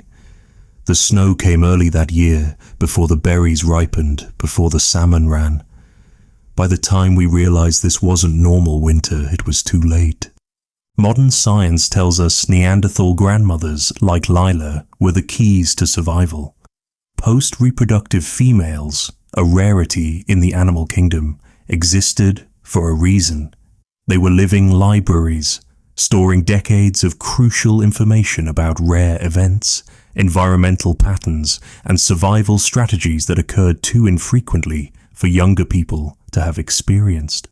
Grandmothers were the Google of the Pleistocene, explains anthropologist Kristen Hawkers. They held information that could mean the difference between clan survival and extinction. The math is compelling. A 20-year-old Neanderthal had lived through perhaps 1 or 2 severe winters. A 40-year-old had survived a dozen. They'd seen droughts, floods, volcano winters, decades-long climate shifts. They remembered which plants survived killing frosts, where animals sheltered in extreme weather, which water sources never froze. But Lila's knowledge went deeper than personal experience. She carried memories inherited from her own grandmother, who'd learned from hers, creating chains of knowledge spanning centuries. My grandmother's grandmother saw the mountain burn, Lila continued, pointing east where the volcanic peak loomed. Fire rivers flowed like water. The sky turned black at midday. Everything died, plants, animals, even the fish in streams. But she remembered what her elders had told her. Follow the deer west, past the 3 valleys, to where the wind couldn't carry the poison sky. This wasn't mythology. It was survival manual encoded in narrative. Volcanic eruptions in Neanderthal territories occurred every few thousand years, too rare for direct experience but devastating enough that forgetting meant death. Only oral tradition preserved across generations could maintain such crucial information. Archaeological evidence supports this. Neanderthal sites show remarkable continuity in locations and behaviors across millennia. The same caves were occupied for thousands of years. The same hunting grounds exploited across hundreds of generations. The same tool-making techniques preserved with minimal change. This isn't cultural stagnation, argues archaeologist Clive Finlayson. This is information conservation. When your survival depends on accumulated knowledge, innovation can be deadly. Tam's sister Ura, training to be a healer, paid special attention when Lila spoke of medicines. Which roots helped birthing pains, gathered under which moon, how to recognize the fungus that stopped bleeding, found only on north-facing oaks after autumn's first frost. Where the clay lived that drew poison from wounds, knowledge that took generations to accumulate, moments to lose. Remember exactly, Lila warned, making Ura repeat the preparation process word for word. Change nothing. Your grandmother died because someone thought they knew better, added honey to the fever bark. Sweet tastes good, but it fed the fever instead of fighting it. This insistence on perfect transmission explains something puzzling about Neanderthal technology. For hundreds of thousands of years, they made tools the same way. Not because they couldn't innovate, but because innovation without understanding could be catastrophic. Modern studies of oral traditions show they can preserve accurate information for stunning lengths of time. Australian Aboriginal stories describe islands that sank beneath the seas 10,000 years ago. Native American tales accurately locate villages buried by volcanic eruptions millennia past. If modern humans can do this, Neanderthals, with their larger memory-associated brain regions, certainly could. But grandmothers like Lila did more than preserve information. They were the social glue holding clans together. While younger adults hunted and gathered, grandmothers watched children freeing parents for productive work. They resolved disputes with the authority of age. They arranged marriages between clans, their long memories tracking bloodlines to prevent inbreeding. Post-reproductive females are evolution's way of preserving information, notes anthropologist Rachel Kaspari. Their existence proves information was as crucial to survival as strength or speed. The fire burned low as Lila reached the crucial part of her story, how her clan had survived the Great Cold by remembering ancient wisdom, where to find the roots that stayed edible under snow, how to track hibernating bears to their dens, which bark made fishing lines strong enough to pull through ice holes. But most important, she said, fixing each child with her clouded eyes, we survived because we stayed together. The other clans, the ones who fought over the last food, their bones feed the ravens. We shared, we suffered, we survived.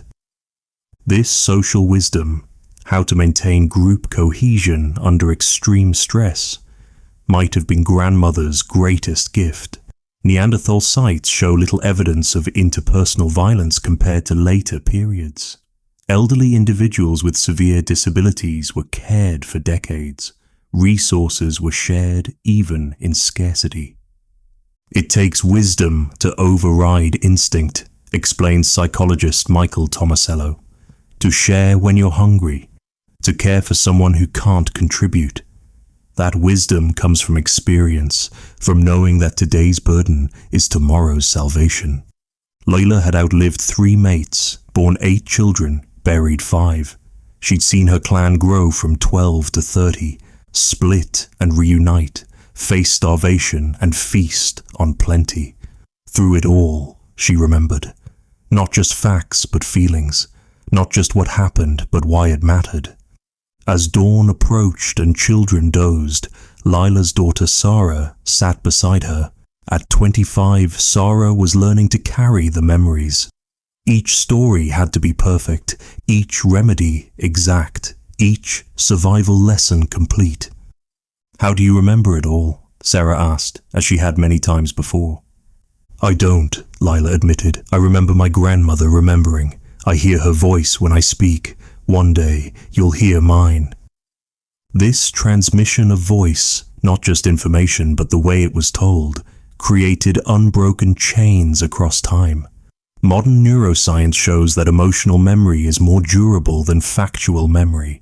By encoding survival information in stories filled with drama, humor, and meaning, grandmothers ensured it would survive.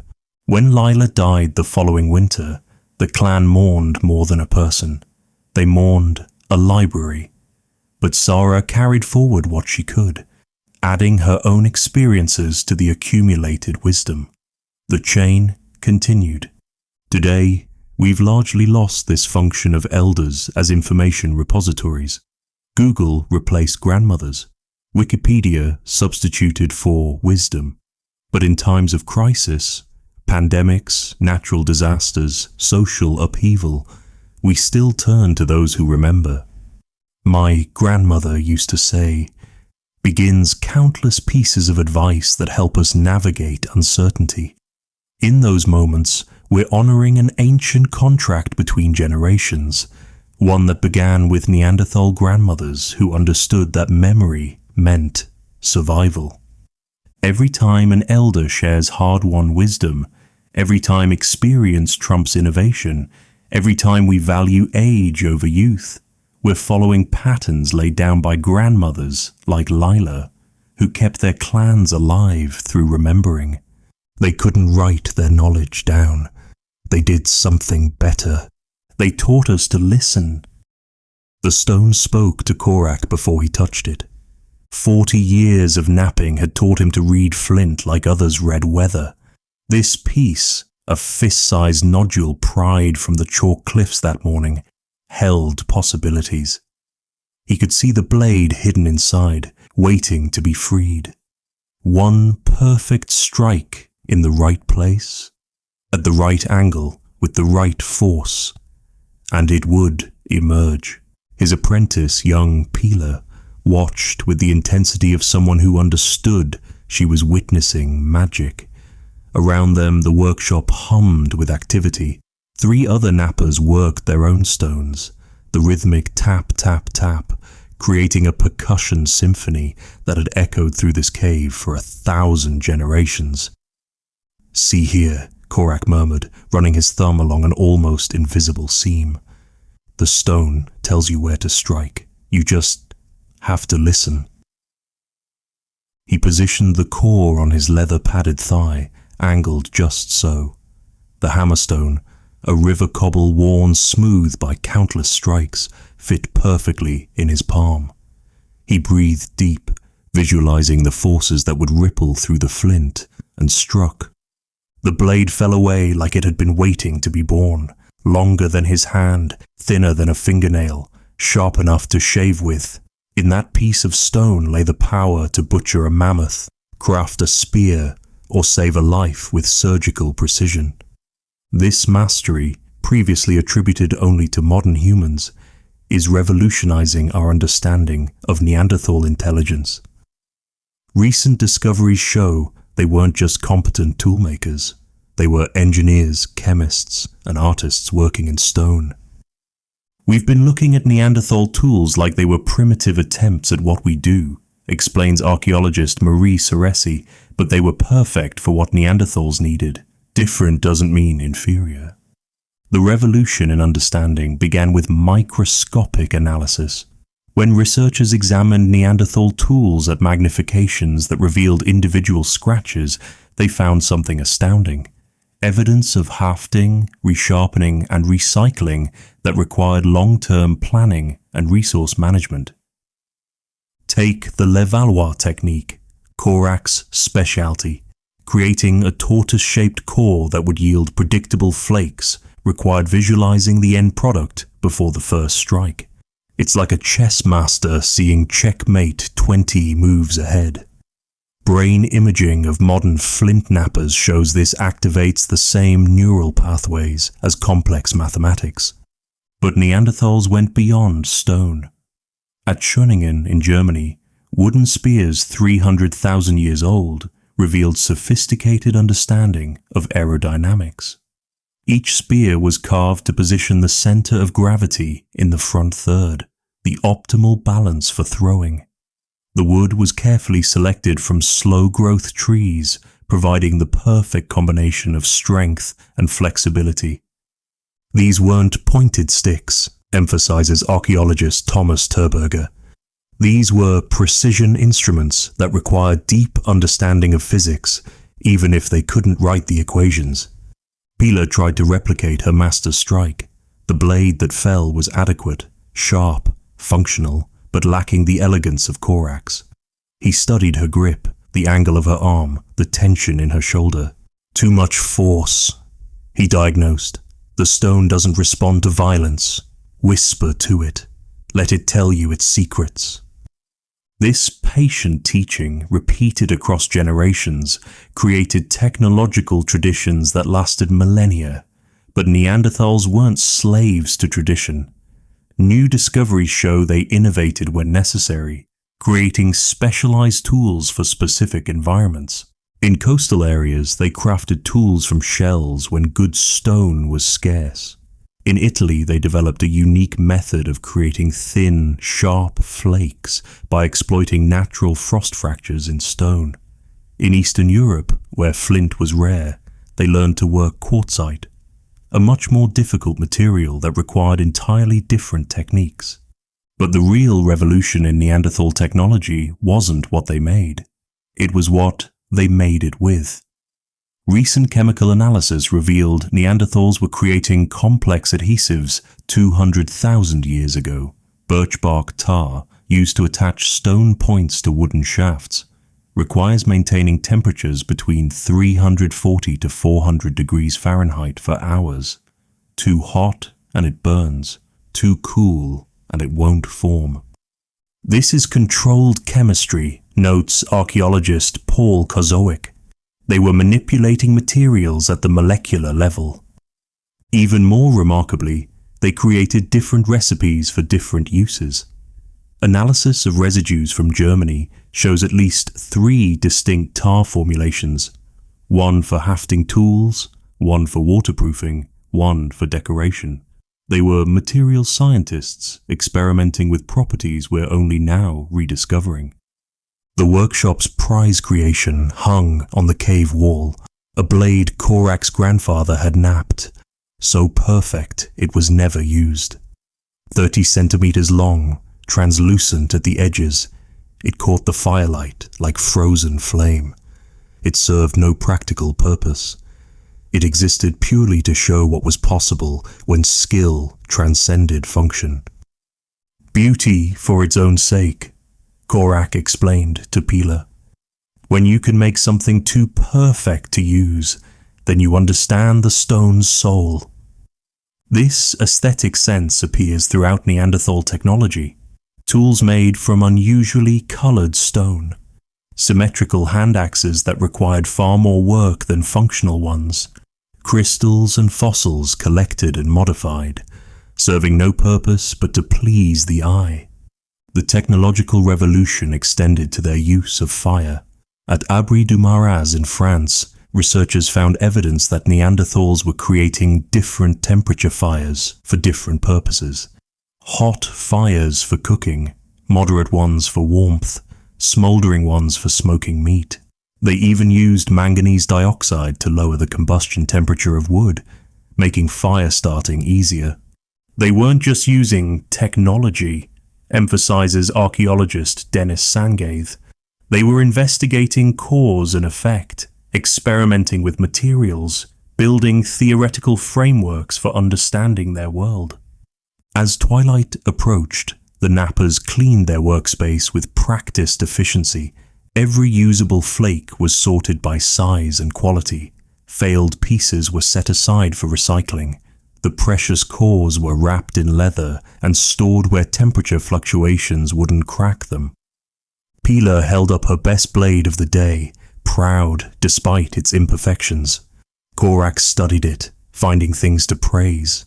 The edge was true, the thickness consistent. With practice, she'd developed the intuitive understanding that separated competent knappers from artists. "Remember," he said, giving her the teaching that his master had given him, "we don't make tools. We reveal what the stone always was. Our job is just to remove everything that isn't needed." This philosophy, seeing potential rather than creating it, might explain why Neanderthal technology remained stable for so long. They'd found optimal solutions for their needs. Innovation for its own sake was wasteful in a world where survival required proven techniques. When modern humans arrived with their blade technologies and projectile points, they didn't replace Neanderthal tools because theirs were better. They replaced them because they solved different problems for people living different lives. But in places where the old ways still worked, Neanderthal technology persisted. Even today, the principles Neanderthals discovered underlie our modern technology. The physics of fracture they mastered enables everything from surgical scalpels to computer chips. The adhesives they created presaged modern polymer chemistry. Their systematic approach to problem solving, observe, hypothesize, test, refine, remains the foundation of science.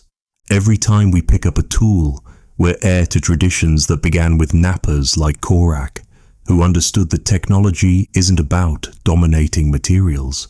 It's about listening to what they're trying to become. The scouts returned at sunset, exhausted and empty-handed. "Nothing," Tomac reported, his voice hollow with defeat. "The valley that always had deer, empty. The river where salmon ran since grandfather's time, dry. Even the rabbits are gone." Chief Mora received the news she'd been dreading. For 3 seasons the herds had grown smaller. Plants that had always grown in certain places failed to appear. The reliable patterns her people had followed for generations were breaking down. How far? She asked. 7 days in every direction. Maybe more. The world is changing, Mora. It's pushing us out. She looked at her clan, 32 souls ranging from her newborn granddaughter to Old Pack, who remembered when there were 50 of them. Staying meant starvation. But leaving meant abandoning the caves that held their ancestors' bones, the hunting grounds mapped in their minds since childhood, the sacred places where they touched the spirit world. Then we go where the world pushes us. She decided, we become travelers. This scene, repeated countless times across 400,000 years, drove one of prehistory's greatest migrations. Neanderthals didn't conquer new territories through ambition. They were pushed and pulled by forces beyond their control.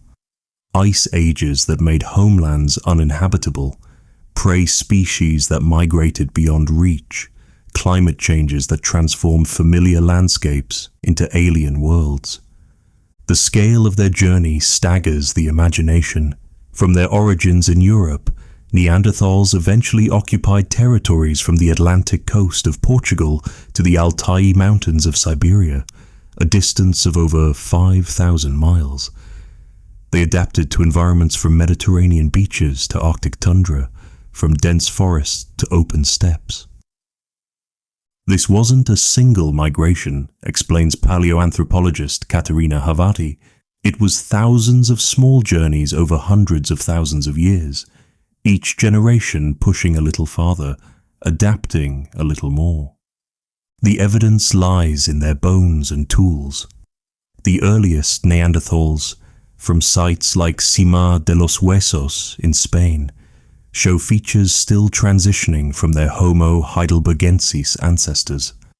By 250,000 years ago, classic Neanderthals had emerged in Western Europe, but the story doesn't end there. As they spread east, they changed. Neanderthals from Croatia looked different from those in France. By the time they reached Siberia, they developed features unique to the eastern populations. Each region shaped them, and they shaped themselves to each region. Mora's band traveled light but smart.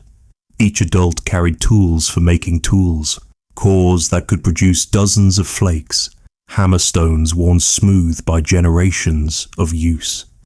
Children old enough to walk carried their own small packs. Even the dogs, descendants of wolves who'd chosen cooperation over competition, bore loads. But the real burden was knowledge. Which plants in this new territory were safe? Where did animals drink at dawn? What stones made the best tools? Every mile took them farther from accumulated wisdom, deeper into dangerous ignorance. Mark everything, Mora commanded. Every water source, every fruiting tree, every place that feels wrong. We're making new maps now. This mapping ability astounds modern researchers. Neanderthals navigated without compasses, GPS, or even stars visible through often cloudy skies, yet they maintained trade networks spanning hundreds of miles. Shells from the Mediterranean are found in sites hundreds of miles inland. Specific types of flint were carried vast distances from their sources. They had cognitive maps we can barely imagine, notes archaeologist Clive Gamble. Every landscape feature, every seasonal change, every resource encoded in memory and shared through language. The journey revealed differences between Mora's people and the strangers they occasionally encountered. In the far north, she met clans who'd grown even stockier, their bodies like furnaces burning against the cold. In the south, groups who developed different tools for different prey, each adaptation a solution to local problems. But the most shocking encounter came in a valley 7 moons from home. Another clan, but different, taller, slimmer, with those strange pointed chins and small faces. They threw spears impossible distances with sticks that made their arms longer. Their dogs were truly tame, coming when called instead of simply following. Demons, some of Mora's people whispered, spirits wearing human shape. But Mora's daughter Lyra saw something else in one of the stranger men. Despite the differences, his smile was warm, his gestures readable. When he offered to show her the spear-throwing technique, she accepted. When he struggled to pronounce her name, she laughed, a sound that needed no translation. 9 months later, Lyra's son was born. Different from other babies, longer limbs, a face that blended features, but healthy, strong, and undeniably part of both worlds. This genetic mixing, repeated across thousands of encounters, created a complex population structure. Modern DNA analysis reveals at least 3 distinct Neanderthal populations: Western European, Southern European Middle Eastern, and Eastern Siberian. But these weren't isolated. Gene flow connected them all, creating what geneticists call a meta-population, separate but linked, like islands connected by occasional bridges. The eastern journey reached its known limit at Denisova Cave in Siberia. Here, in a site that would later give its name to another human species, Neanderthals left tools and DNA, but they ventured even farther. Recent finds suggest they reached as far as Mongolia, adapting to steppes utterly different from their European homelands. Each new territory demanded new solutions. In the Middle East, they learned to hunt different prey, wild asses instead of reindeer. In mountainous regions, they developed techniques for working inferior stone. On coasts, they became seafood harvesters, diving for shellfish and seals. Adaptability was their superpower, emphasizes archaeologist João Zilão. We talk about modern human flexibility, but Neanderthals were adapting to new environments for 300,000 years before we even existed. Mora lived to see her clan established in their new territory. The sacred cave was different, smaller, facing east instead of west. But they made it home. They learned which local plants healed, where prey gathered, which seasons brought plenty and which brought want. Her hybrid grandson grew tall and strong, combining his parents' strengths. He could throw spears like his father's people, but had his mother's cold resistance. When he led hunting parties, both traditions guided him. He was the future, not Neanderthal, not modern human, but something new. The great journey never really ended. Clans continued moving, following opportunities and fleeing disasters. Climate cycles pushed them north, then south, then north, again. Each migration left genetic echoes we can still trace. Neanderthal DNA shows isolation by distance. The farther apart populations lived, the more they diverged. But they maintained connections. Symbolic behaviors spread across vast distances. The eagle talon jewelry that appeared in Croatia showed up in Spain. Burial practices spread like cultural waves. Ideas, techniques, and genes flowed along invisible networks that connected the entire Neanderthal world. When extinction came, it came piecemeal. Eastern populations vanished first, then Central, finally the Western refugia. But even as pure Neanderthal populations disappeared, their journey continued in the DNA of hybrid descendants who carried their legacy across continents they never saw. Today, Neanderthal genes have traveled to places they never imagined, across oceans to the Americas, to Pacific Islands, to every corner of Earth. The great journey that began with clans like Mora's seeking new hunting grounds became humanity's journey to populate the planet. Every human migration since, whether crossing the Bering Land Bridge or sailing to Easter Island, follows patterns Neanderthals established. Scout ahead. Move when necessary. Adapt to what you find. Remember where you came from. Pass on what you learn. The journey continues. In every human who carries their DNA, in every adaptation to new environments, In every moment we face the unknown with courage born from necessity. We honor the travelers who showed us how it's done. They walked so we could run. The morning the world ended began like any other. Scylla woke to feed the fire, as she had every morning for 40 winters. But when she stepped outside the cave, the air felt wrong, thick, heavy, tasting of stone and sulfur. To the east, where the sun should be rising, the sky glowed an ugly orange. "Wake, everyone," she told her daughter, trying to keep fear from her voice. Now. By midday, ash was falling like grey snow. By evening it had covered everything knee-deep. The mountain that had slumbered all their lives had awakened in rage, vomiting fire and stone into the sky. But this was just the beginning. The real killer came later. The sun disappeared for months.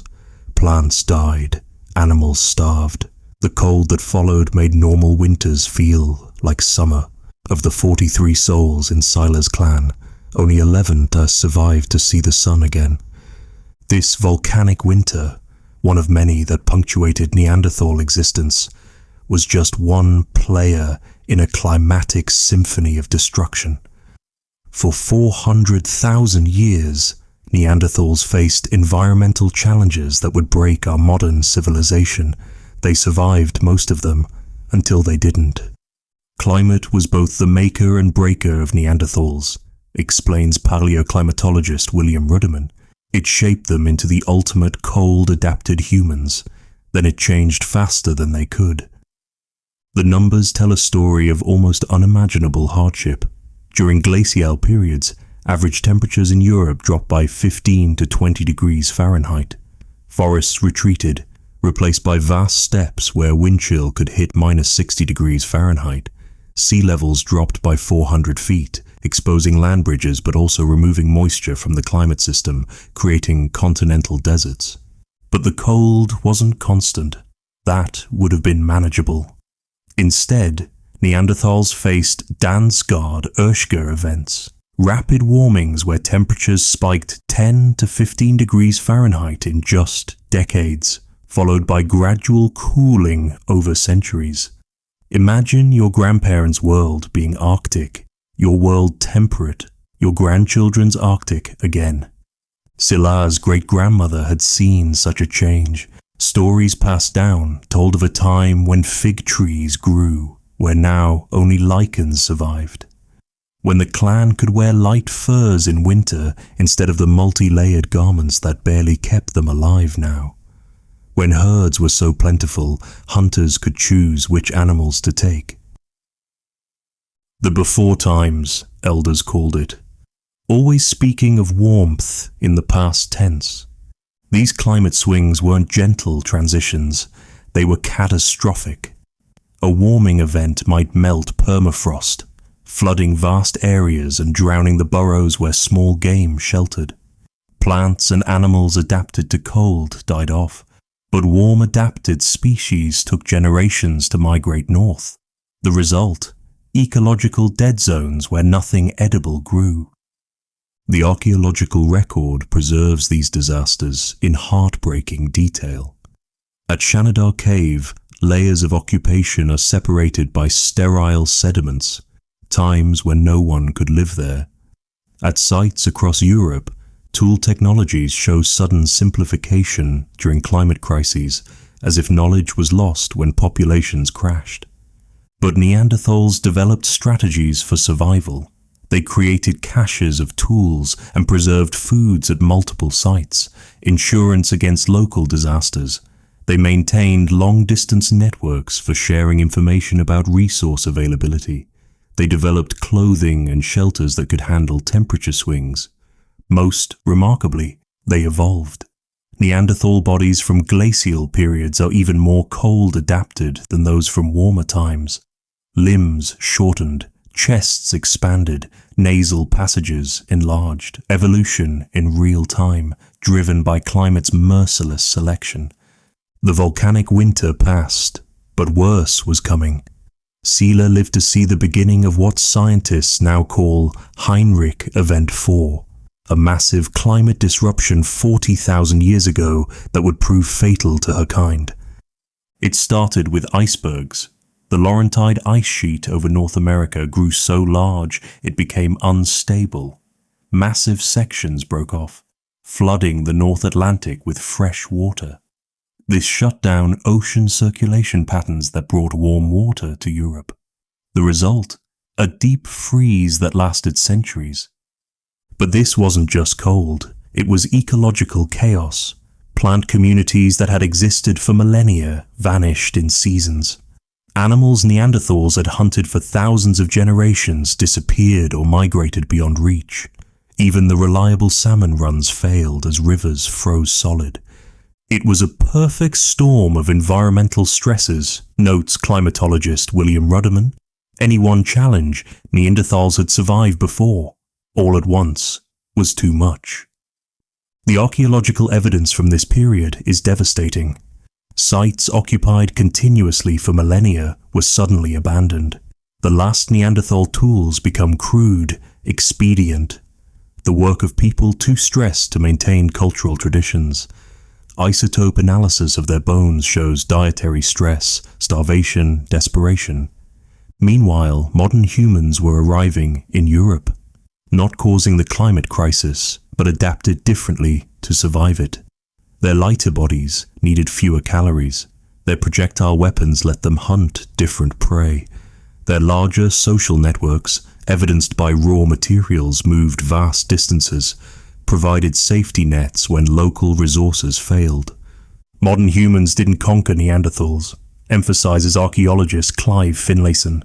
They were just the species left standing when the music stopped. The irony is heartbreaking. Neanderthals were perfectly adapted to the Ice Age, as long as it stayed icy, but rapid warming events were as deadly as cooling ones. Bodies built to conserve heat suffered in sudden warmth.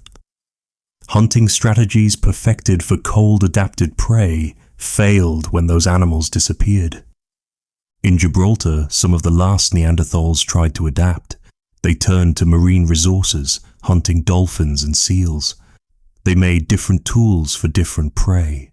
They even seemed to adopt some modern human technologies. But it was too little, too late.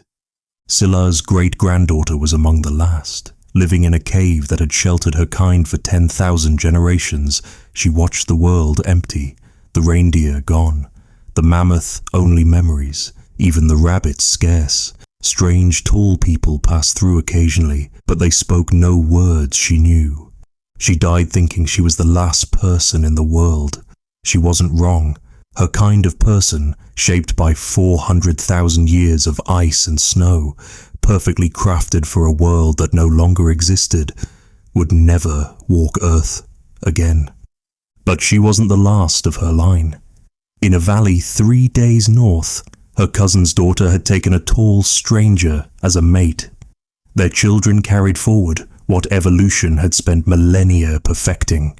The cold adaptations, the robust builds, the metabolisms that could survive famine. Climate killed the Neanderthals, but climate also saved them in a way. The same forces that ended them as a distinct species ensured their genetic innovations would survive in hybrid descendants. Every time modern humans survived a harsh winter, metabolized fat efficiently, or resisted cold, they were using gifts climate had forced Neanderthals to develop. Today, as we face our own climate crisis, Neanderthal extinction offers stark lessons. Adaptation has limits. Culture can buffer environmental change, but not indefinitely. And sometimes survival doesn't mean staying the same. It means becoming something new. The Neanderthals' climate story ended 40,000 years ago. Ours is still being written. What we do with their hard-won lessons may determine whether our species faces a similar judgment from the changing sky. The scout returned with news that should have brought joy. Ibex, he reported. A small herd, 7 animals, 2 days north, near the high caves. But Mira felt only dread. 7 ibex for 23 people. If they were lucky, if the hunt succeeded, if no one was injured, if they could preserve the meat, it might last 2 weeks. Then what? She looked out from the cave mouth across the strait where Africa shimmered in heat haze. So close she could see smoke from the strangers' fires. So far it might as well be the moon. Her people had never been boat builders. Now, with driftwood scarce and no teachers left who remembered the old ways, they never would be. We hunt tomorrow, she decided. Everyone who can hold a spear.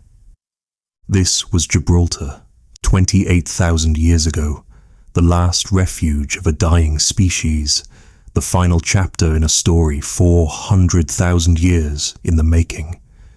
Gibraltar was perfect for a last stand. The rock created its own microclimate, trapping moisture from Atlantic winds. When the rest of Europe froze, Gibraltar stayed merely cool. When drought struck inland, ocean mists watered Gibraltar's plants. Caves honeycombed the limestone cliffs, providing shelter. The sea offered resources when land failed. It was an ecological refugium, explains archaeologist Clive Finlayson. If Neanderthals could survive anywhere, it would be here. And they did survive, longer than anywhere else. While Neanderthal populations crashed across Europe 40,000 years ago, Gibraltar's held on. Gorham's Cave, Vanguard Cave, Ibex Cave, Devil's Tower, all show continuous occupation when the rest of the Neanderthal world had gone silent. But surviving isn't thriving. The archaeological record tells a story of gradual decline. Layer by layer, the evidence speaks of diminishing resources, shrinking territories, fading hope. The tools tell the tale. Earlier layers hold beautifully crafted points, careful retouch, the work of people with time and materials to maintain standards. Later layers show expedient tools, crude flakes struck quickly from poor quality stone, the art of their ancestors, those perfect blades that were too beautiful to use, forgotten in the daily struggle to survive. Mira remembered her grandmother's stories of the before times, when the clan numbered in the hundreds, when they gathered each autumn to trade, feast, and find mates, when young people could choose between several potential partners instead of accepting whoever was left. Now, looking at her daughter Kala, 17 winters and no suitable mate within 10 days' journey, Mira wondered if she was watching the last generation. The genetic evidence confirms what Mira feared. The final Neanderthal population suffered from severe inbreeding, with groups isolated and shrinking, cousins mated with cousins, genetic defects accumulated, fertility dropped, infant mortality soared. Each generation was smaller, weaker, less viable than the last. It's called mutational meltdown, explains geneticist Love Dalen. When populations get too small, harmful mutations accumulate faster than selection can remove them. It's a death spiral. The bones from Gibraltar's caves support this. Younger individuals show developmental abnormalities. Teeth reveal growth disruptions from childhood illnesses that earlier Neanderthals would have survived. The robust builds that defined the species became gracile, almost fragile. But they adapted where they could. Gibraltar's Neanderthals turned to resources their ancestors had ignored. They hunted birds extensively, not just for meat, but for feathers and talons. They exploited marine resources, collecting limpets and mussels, hunting seals and dolphins.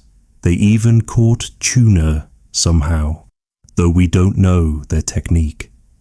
In Gorham's Cave, archaeologists found a hashtag, a geometric engraving that required hundreds of careful strokes to create.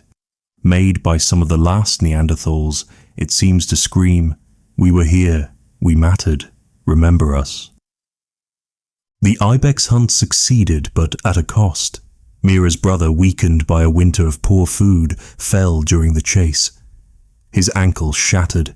In the before times, they would have set it, tended him through healing. Now, with winter coming and no food reserves, he was dead weight. "Leave me," he said that night.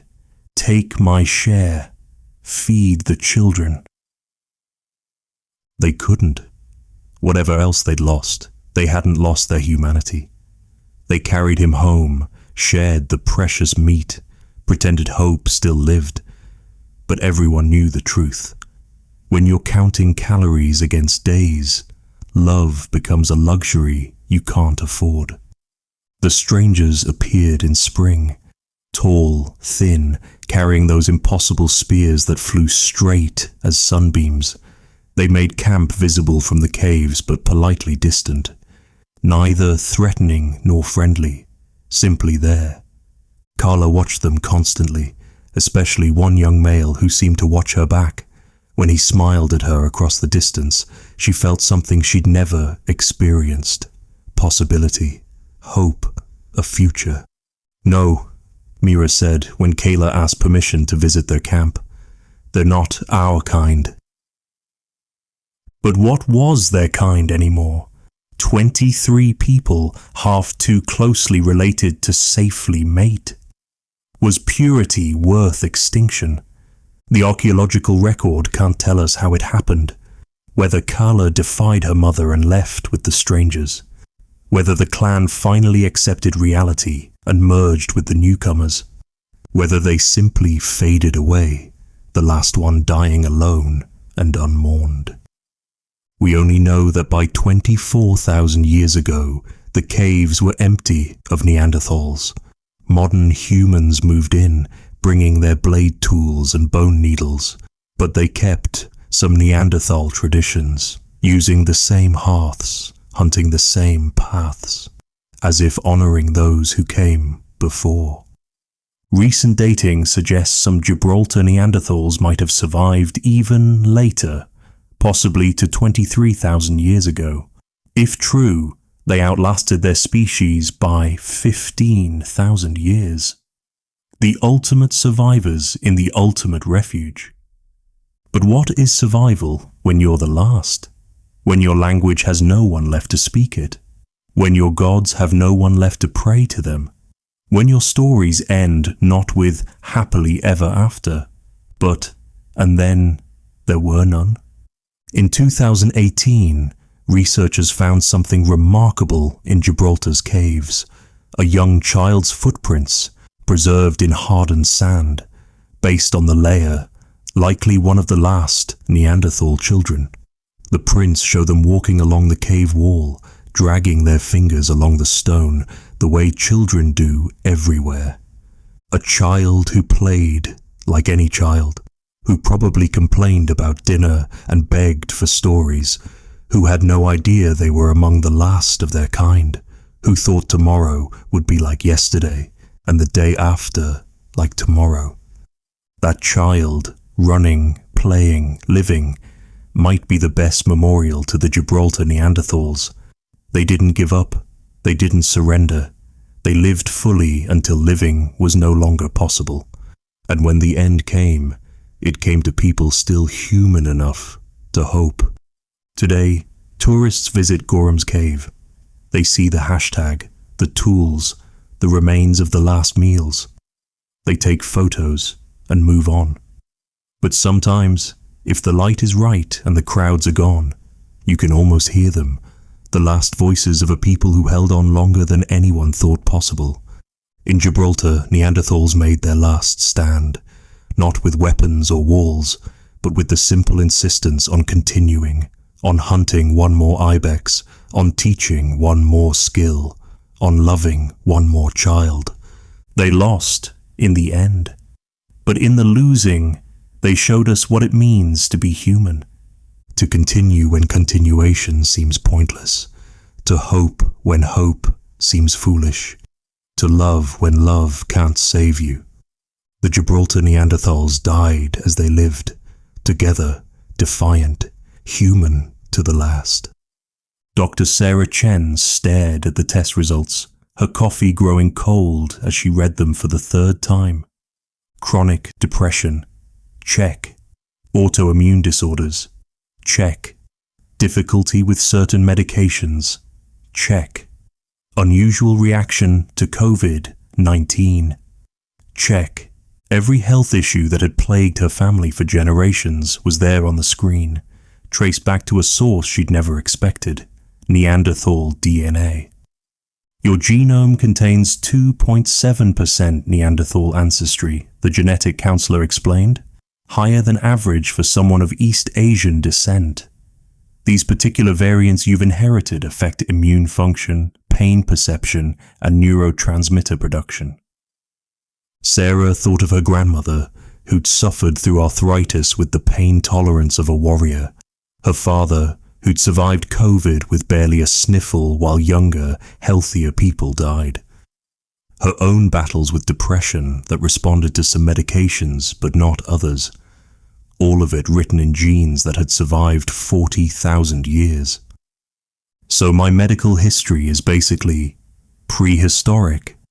In a way, yes. You're carrying solutions to problems that existed during the Ice Age. Some help in the modern world, others not so much. This scene plays out in genetic counseling offices worldwide as we uncover the hidden legacy within us. Every non-African human carries Neanderthal DNA, between 1% and 4%, depending on ancestry. But we're only beginning to understand what this means for our daily lives. The first surprise. Neanderthal genes aren't randomly distributed. They cluster in specific areas, particularly those controlling immune function. When modern humans entered Eurasia, they encountered pathogens their African-evolved immune systems had never seen. But Neanderthals had been battling these diseases for 300,000 years. It was like downloading a software update, explains geneticist David Reich. Generations of trial and error compressed into genes we acquired through interbreeding. Take the STAT2 gene. The Neanderthal variant, carried by roughly half of Eurasians, provides resistance to certain RNA viruses.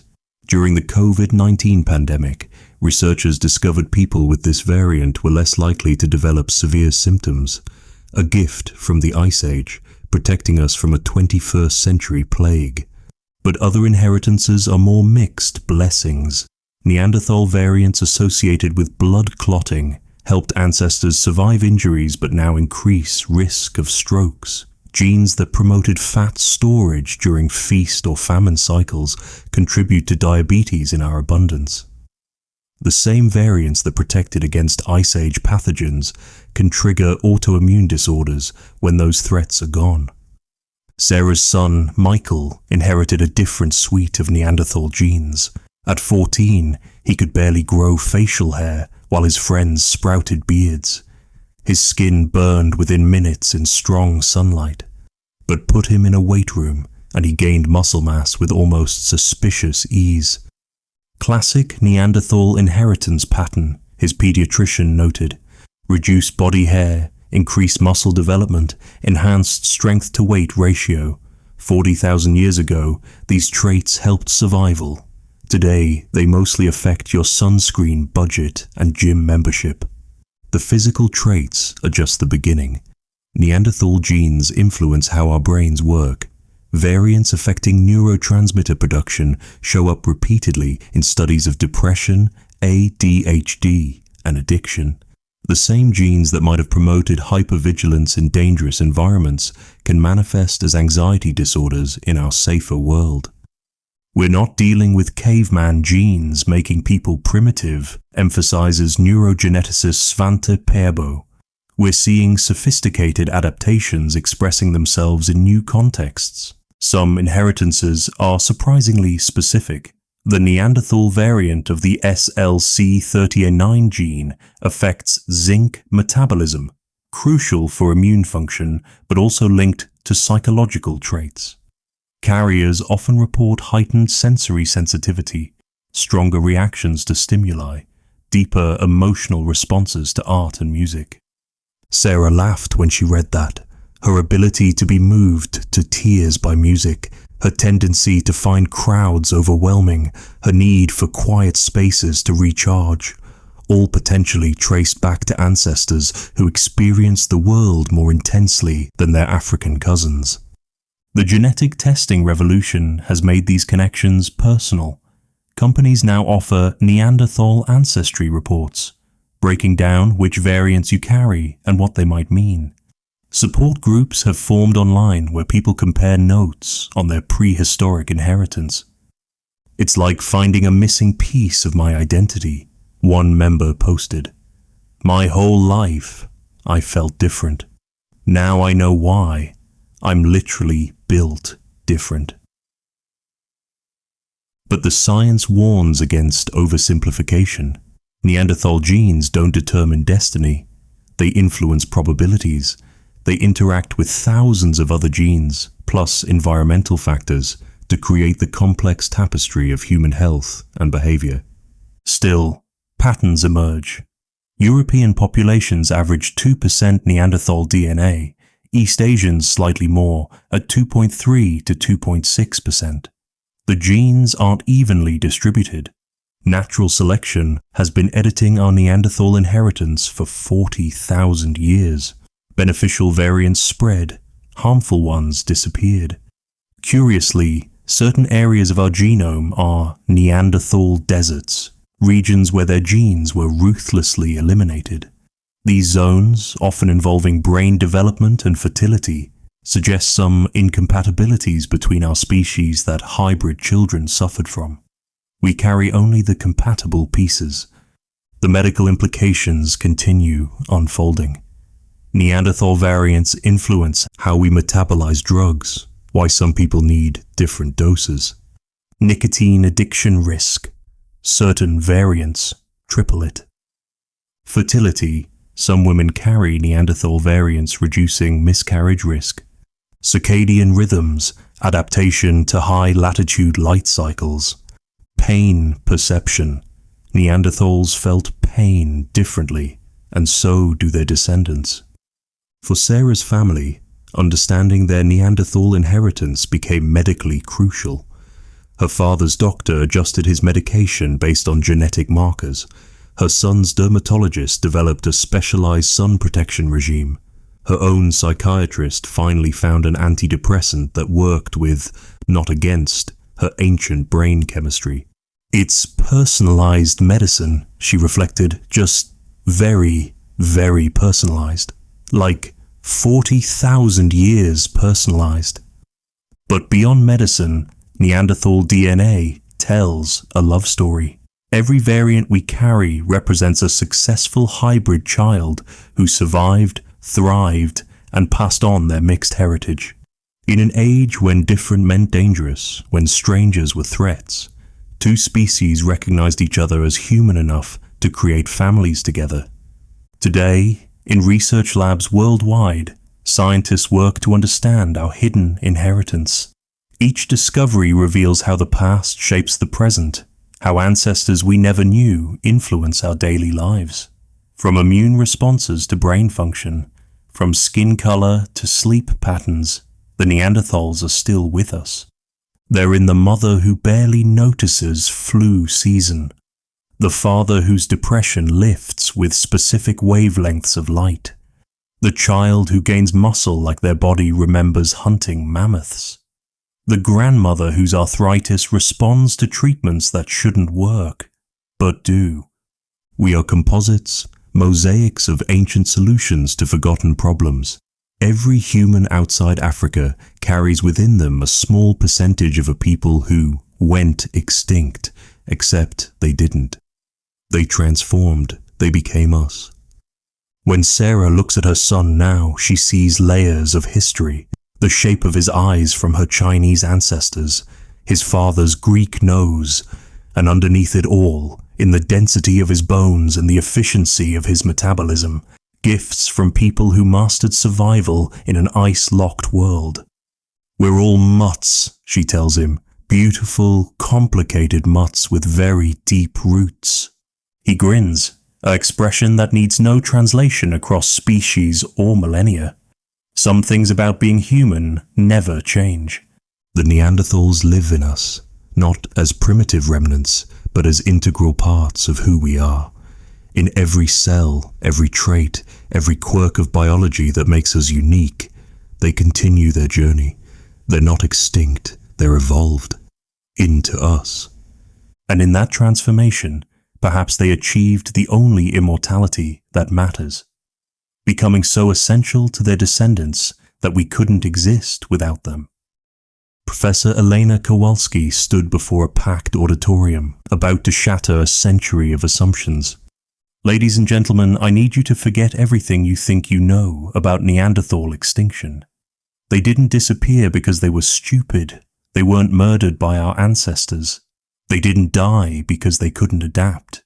The truth is far more complex and far more human. She clicked to her first slide, a photo of her own daughter. This is Anna. She's 12 years old, loves soccer, hates math, and she's 3.2% Neanderthal. If Neanderthals went extinct, can someone explain how my daughter exists? The audience shifted uncomfortably. It was the question that had haunted paleoanthropology for decades. How can a species be extinct when their genes walk among us? The answer, Elena continued, is that extinction isn't always about dying. Sometimes it's about becoming. The traditional extinction narratives read like a list of human prejudices. Neanderthals died because they were too specialized, too stupid, too violent, too peaceful, too conservative, too isolated. Each generation of scientists projected their own biases onto the archaeological record. We wanted a clear villain, Elena explained. Climate change, disease, genocide, something dramatic and definitive, but the evidence points to something far messier and far more interesting. She pulled up a chart showing Neanderthal populations over time. For 300,000 years, the line fluctuated but persisted. Then, starting around 45,000 years ago, it began a gradual decline. Not a cliff, a slow fade. This isn't what catastrophe looks like. This is what absorption looks like. The math tells the story. Neanderthal populations were always small, perhaps 70,000 individuals at their peak, scattered across millions of square miles. When modern humans arrived, they came in waves, each numerically superior. Even with equal birth rates, simple mathematics favored the larger population. But the birth rates weren't equal. Studies of Neanderthal bones reveal something crucial. They had fewer children spaced farther apart. Neanderthal women hit puberty later, had longer interbirth intervals, shorter reproductive windows. In a numbers game, they were playing with a handicap. A Neanderthal woman might have 4 children in her lifetime, Elena noted. A contemporary modern human woman might have 6 or 7. Across generations, that difference compounds exponentially. Add in hybrid fertility issues. First-generation hybrids often had reduced fertility, especially males. The genes that did pass on were overwhelmingly through female lines. Each generation, Neanderthal ancestry diluted, halving with every mixed coupling. It's like adding cream to coffee, Elena explained. Drop by drop, the coffee gets lighter, but it never stops being coffee. The cream disappears, but it's still there, changing everything. Climate played a role, but not as a killer, as a mixer. Heinrich Event 4, that massive cooling 40,000 years ago, didn't target Neanderthals specifically. It disrupted everyone, but it forced populations to move, territories to overlap, isolated groups to merge. Survival meant cooperation. Cooperation meant interbreeding. The archaeological record supports this mixing. Late Neanderthal sites show technological changes, adoption of modern human techniques. Meanwhile, early modern human sites in Europe show Neanderthal influences. Ideas flowed both directions. So did genes. We see hybrid cultures, Elena emphasized. The Châtel-Perronian industry, Neanderthal hands making modern human-style tools, the Ulatzian, possibly hybrid populations creating something entirely new. This isn't replacement, it's fusion. Disease mattered, but not how we once thought. Neanderthals weren't wiped out by modern human plagues. Instead, the genetic record shows disease exchange going both directions. Modern humans acquired Neanderthal immune adaptations. Neanderthals gained some resistance to African pathogens. Both populations suffered. Both adapted. Both survived. Together. The social dynamics were probably mundane. A Neanderthal band losing members to age or accident. A modern human group arriving, numerically superior but lacking local knowledge.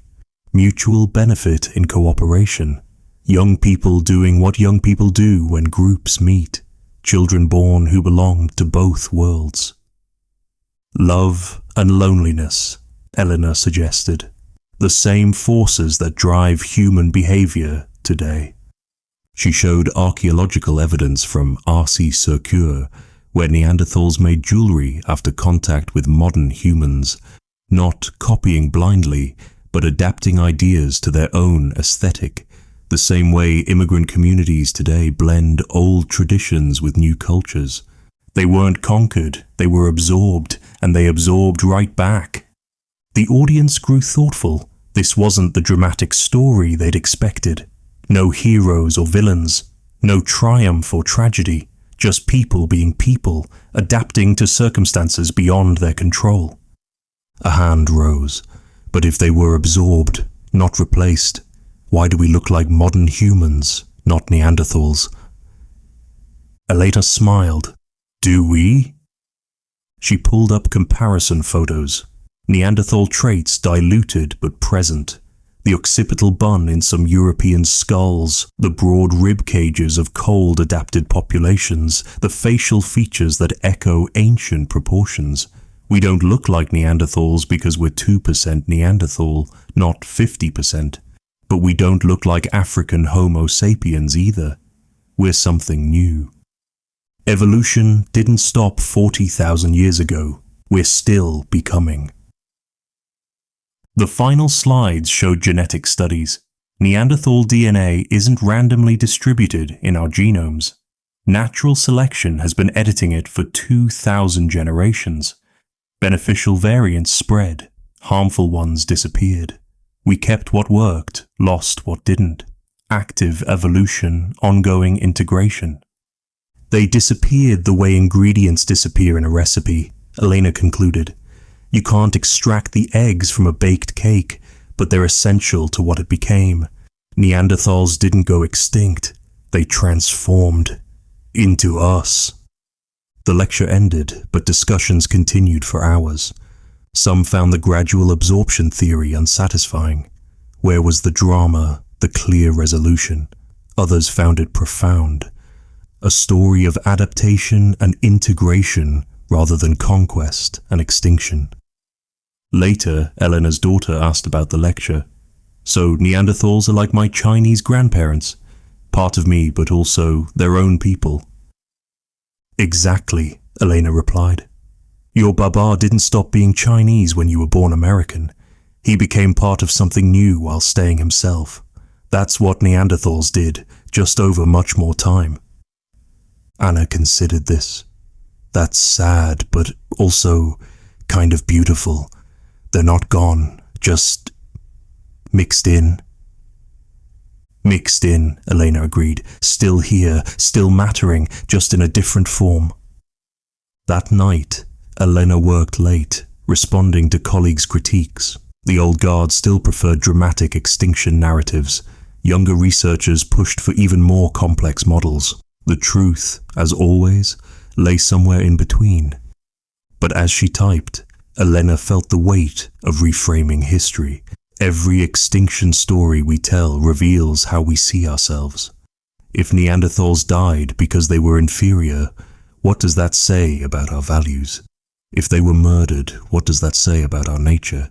But if they were absorbed, If two human species met and merged despite all differences, then extinction becomes transformation. Ending becomes beginning. Losing becomes joining. The Neanderthals disappeared because they became us, and we became ourselves by becoming them. Not conquest, but convergence. Not replacement, but integration. It's not the story we expected, but it might be the story we need. Proof that different kinds of humans can meet, mix, and make something new. That endings aren't always endings. That sometimes disappearing is just another way of going on. The real reason Neanderthals disappeared? They didn't. They evolved into us, with us, as us. And in that transformation, perhaps both species found the only immortality that matters, continuing on, changed but not erased, in the faces of children who carry forward the best of both worlds. The skeleton emerged from the earth like a message from the deep past, each bone whispering secrets that would rewrite textbooks. Mon Dieu, breathed Dr. Ludovic Slimak, kneeling in the cave dirt. This changes everything. Grotta Mandarin, 2023. After years of careful excavation, the team had found him. A complete Neanderthal skeleton in a layer dated to 42,000 years ago. They named him Thorin, after Tolkien's dwarf king who dwelt too long in isolation, hoarding treasure while the world changed above. The name would prove more apt than they knew. When the DNA results came back, Slimak had to read them 3 times. Thorin's genetic lineage had separated from other Neanderthals 105,000 years ago. For perspective, that's longer than modern humans have existed as a distinct species. While other Neanderthal populations mixed, migrated and evolved, Thorin's people had remained in complete genetic isolation for over 100,000 years. It's like finding a living fossil, geneticist Martin Sikora explained to the stunned team. Except this fossil walked, breathed and died just before Neanderthals went extinct. The implications staggered them. Just 50 kilometers away lived other Neanderthal groups with completely different genetic signatures. For 2,000 generations, Thorin's tribe had avoided all contact with their neighbors. No trade, no intermarriage, no cultural exchange.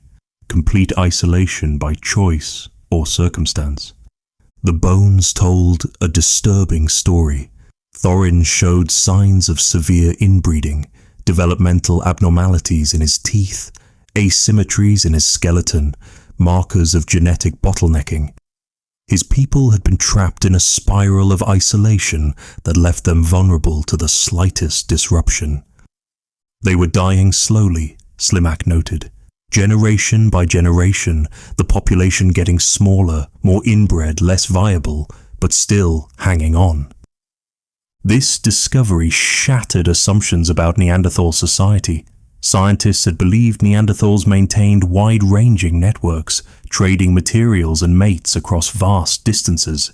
But Thorin proved some groups had gone dark, cutting themselves off from the wider world for reasons we might never understand.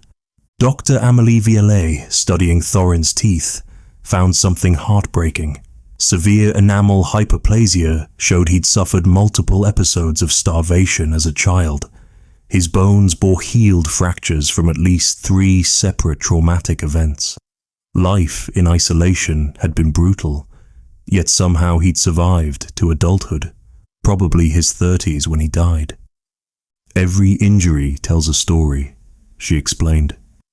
This one, maybe a fall while hunting alone because the group was too small for proper hunting parties. This one, perhaps conflict within the group. When everyone's related, tensions have nowhere to dissipate. The archaeology supported the genetic isolation. Thorin's tools were subtly different from contemporary Neanderthals just valleys away. Not inferior, just different. as if his people had developed their own technological traditions and stuck to them regardless of innovations happening elsewhere. But why? Why would a group isolate itself so completely for so long? Climate data suggested one possibility. 105,000 years ago, during a severe glacial period, Thorin's ancestors might have been cut off by ice or environmental barriers. But those barriers had melted tens of thousands of years before Thorin lived. Physical isolation had become cultural isolation, perpetuated by choice or fear or simple habit. Maybe they had bad experiences with outsiders, suggested archaeologist Marie-Hélène Moncel. Violence, disease, cultural conflicts. Maybe isolation became their survival strategy. Or perhaps it was ideological. Some modern human groups have maintained extreme isolation for religious or cultural reasons. Did Thorin's people see themselves as special, pure, chosen? Did they view other Neanderthals as corrupted, dangerous, other? The cave itself offered clues. Unlike typical Neanderthal sites showing evidence of long-distance trade, Grotta Mandrin's layers from Thorin's time contained only local materials. Every stone tool made from rocks available within a day's walk.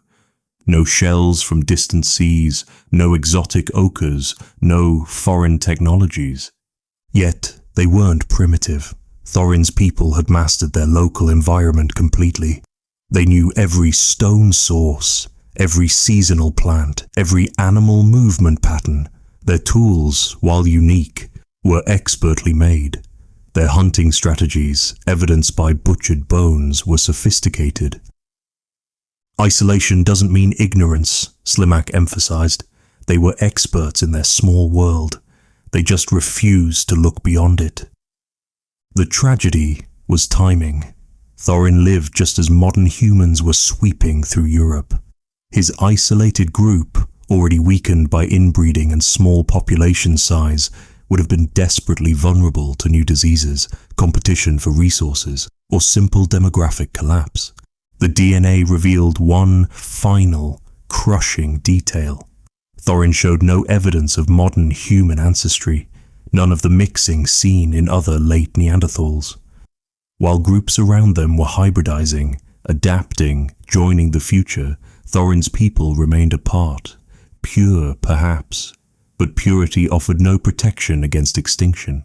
In 2024, continued excavation revealed more members of Thorin's group. A young woman with matching genetic markers. 2 children, probably siblings, all showing the same signatures of isolation, inbreeding, struggle. A family group, perhaps the last of their line, dying together in a cave their ancestors had occupied since before modern humans existed. It's like looking at 2 different extinction stories, reflected Slimak. Most Neanderthals disappeared by mixing with us. But Thorin's people? They disappeared by refusing to mix with anyone. The discovery forced a re-evaluation of Neanderthal society. Instead of one unified culture, we now see a mosaic. Some groups cosmopolitan and connected, others isolated and insular. Just like modern humans, Neanderthals chose different strategies for survival. Some worked, some didn't. For modern humans grappling with questions of globalization versus tradition, integration versus isolation, Thorin's story resonates deeply. His people preserved their uniqueness for 100,000 years. An astounding cultural achievement.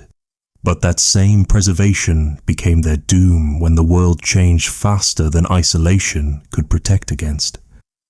The final layer above Thorin's skeleton contained modern human tools. Different people, different culture, different future. No evidence of violence. Thorin's people weren't conquered. They simply ended, replaced by those more willing or able to adapt to a changing world. Today, Thorin's skeleton resides in a French museum, studied by scientists from around the globe.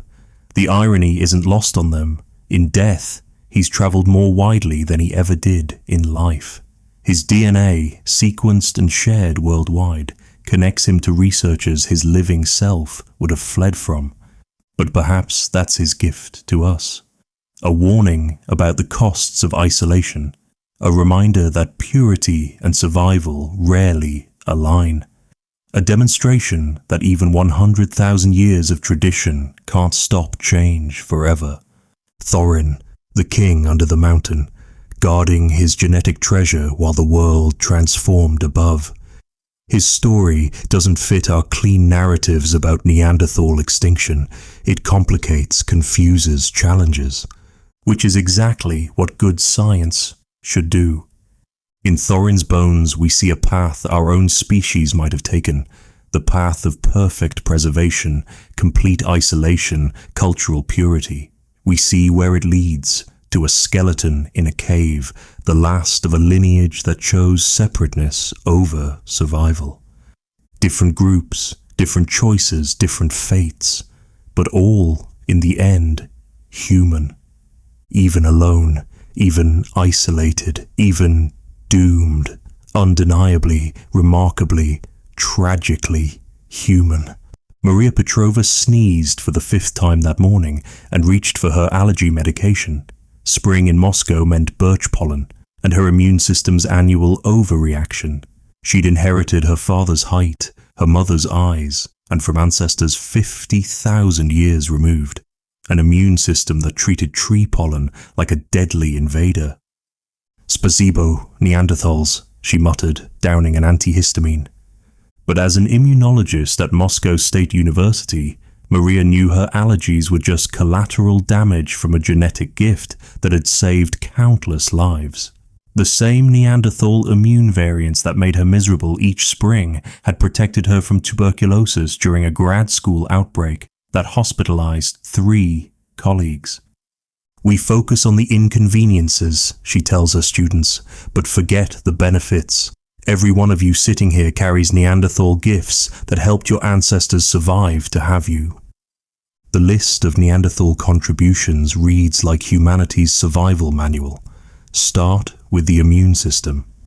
The HLA genes, the body's pathogen recognition system, show massive Neanderthal influence in non-African populations. When modern humans entered Eurasia, they encountered diseases their African evolved immune systems couldn't handle. But Neanderthals had been fighting these pathogens for 300,000 years. It was like downloading 300,000 years of antivirus updates in a single generation, Maria explains. Through interbreeding, we acquired pre-tested solutions to environmental challenges. Take the START2 gene. The Neanderthal variant provides enhanced resistance to RNA viruses, including coronaviruses. During COVID-19, researchers discovered people with this variant were 22% less likely to develop severe symptoms, a gift from the Ice Age, protecting us from a 21st century pandemic. But immunity is just the beginning. Neanderthal genes affect how we metabolize nutrients, particularly in cold climates. Their variants of genes controlling fat metabolism help them survive feast or famine cycles.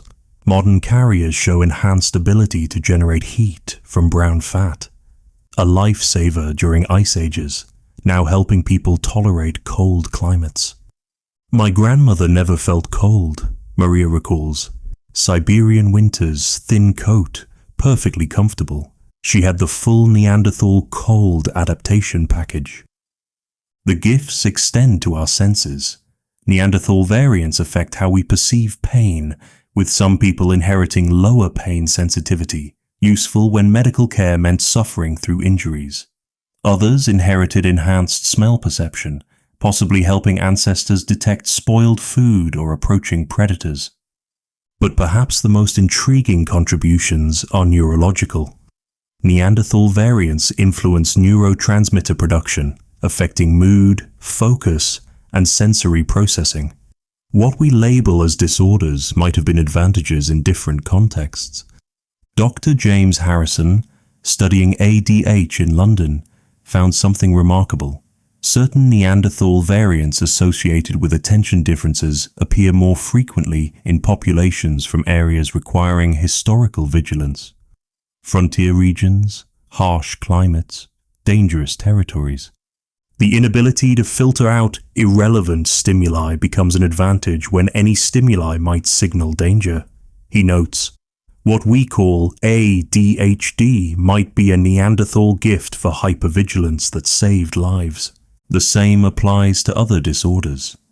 Neanderthal variants associated with depression might have promoted beneficial behaviors during harsh seasons, reduced activity conserving calories, social withdrawal preventing disease spread, heightened threat perception improving survival odds. Even our circadian rhythms carry Neanderthal influence. Variants affecting sleep patterns show clear latitude correlations. Northern populations carry Neanderthal genes promoting earlier wake times and stronger seasonal variations, adaptations to extreme photoperiods. I wake at 4 a.m. in summer, can barely function in winter, says Finnish researcher Mika Laaksonen. Classic Neanderthal circadian pattern. Annoying now, but it would have maximized productivity during brief Arctic summers. Physical traits tell similar stories. The red hair gene MC1R has both modern human and Neanderthal variants. While they produce similar coloring, the Neanderthal version also affects pain perception and anesthetic response. Redheads requiring more anesthesia thank Neanderthal biochemistry. Skin color genes show complex patterns. Neanderthal variants promoted lighter skin in some populations, crucial for vitamin D synthesis in low UV environments. But other variants affect skin's response to sun damage, creating the peculiar situation where Neanderthal genes simultaneously lighten skin and increase sun sensitivity. Evolution is about trade-offs, Maria notes. Every adaptation has costs. We inherited both. Some gifts are subtler. Neanderthal keratin genes affect hair texture, with certain variants producing thicker, straighter hair, better insulation in cold climates. Their tooth enamel genes create stronger, more cavity-resistant teeth in some populations. Even skull shape shows influence, with Neanderthal variants contributing to the occipital bun still visible in some European populations. But the most profound gift might be hybrid vigor itself. First-generation Neanderthal sapiens hybrids face challenges, but those who survived combined strengths from both lineages. Modern humans carrying Neanderthal DNA show enhanced genetic diversity in key regions, providing more options for natural selection to work with. Inbreeding reduces fitness, outbreeding enhances it, explains geneticist Sarah Kim. Neanderthal DNA injection gave our ancestors genetic options they wouldn't have developed independently for millions of years. The medical implications continue emerging.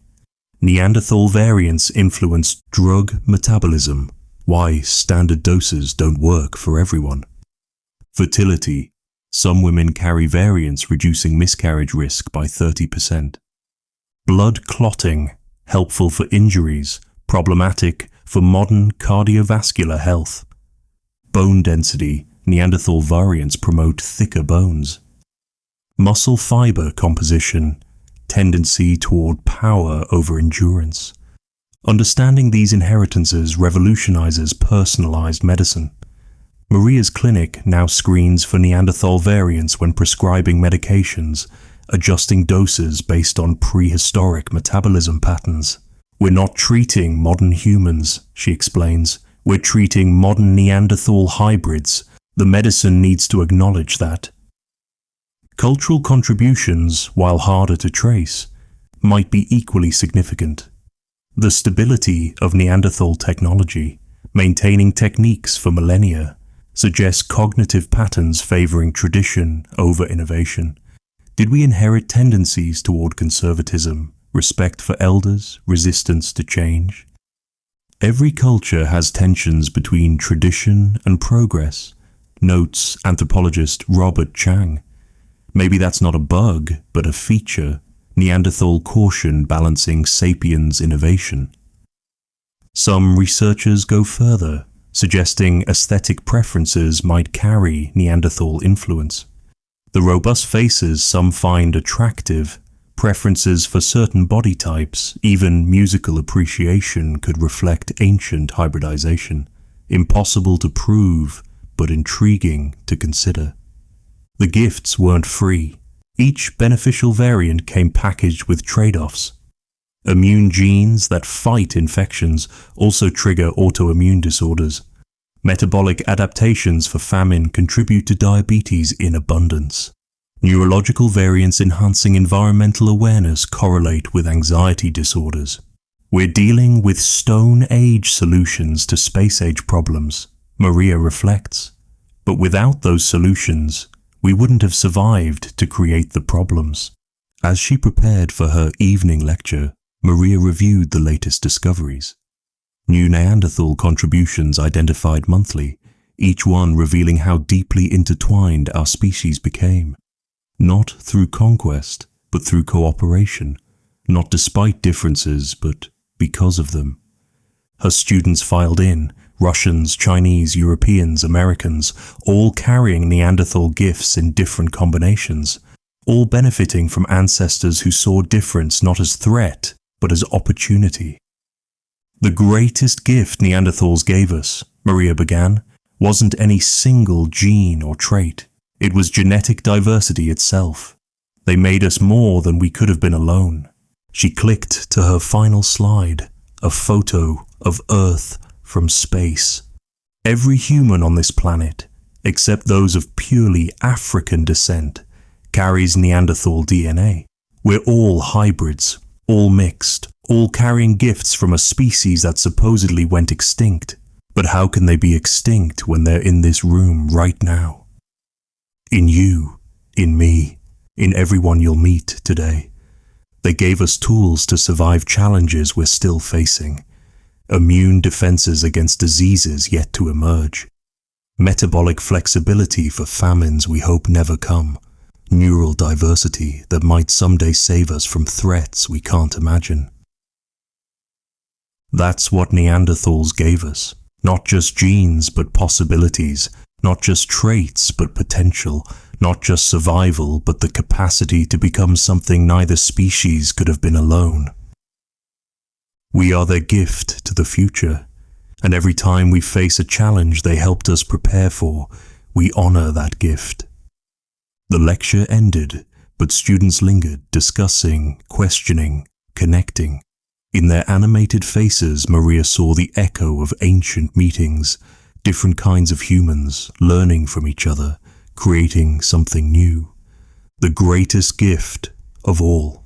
Professor David Mendelsohn looked out at the packed conference hall, knowing his next words would shatter careers, reputations, and a century of scientific certainty. Everything you learned about Neanderthals in graduate school, he began, is wrong. The murmur that rippled through the audience told him he had their attention. Good. They'd need to be listening for what came next. 20 years ago, we knew Neanderthals were evolutionary dead ends. 15 years ago, we knew they couldn't speak. 10 years ago, we knew they couldn't create art. 5 years ago, we knew they were purely European. He paused. Today, I'm here to tell you what will be wrong about tomorrow.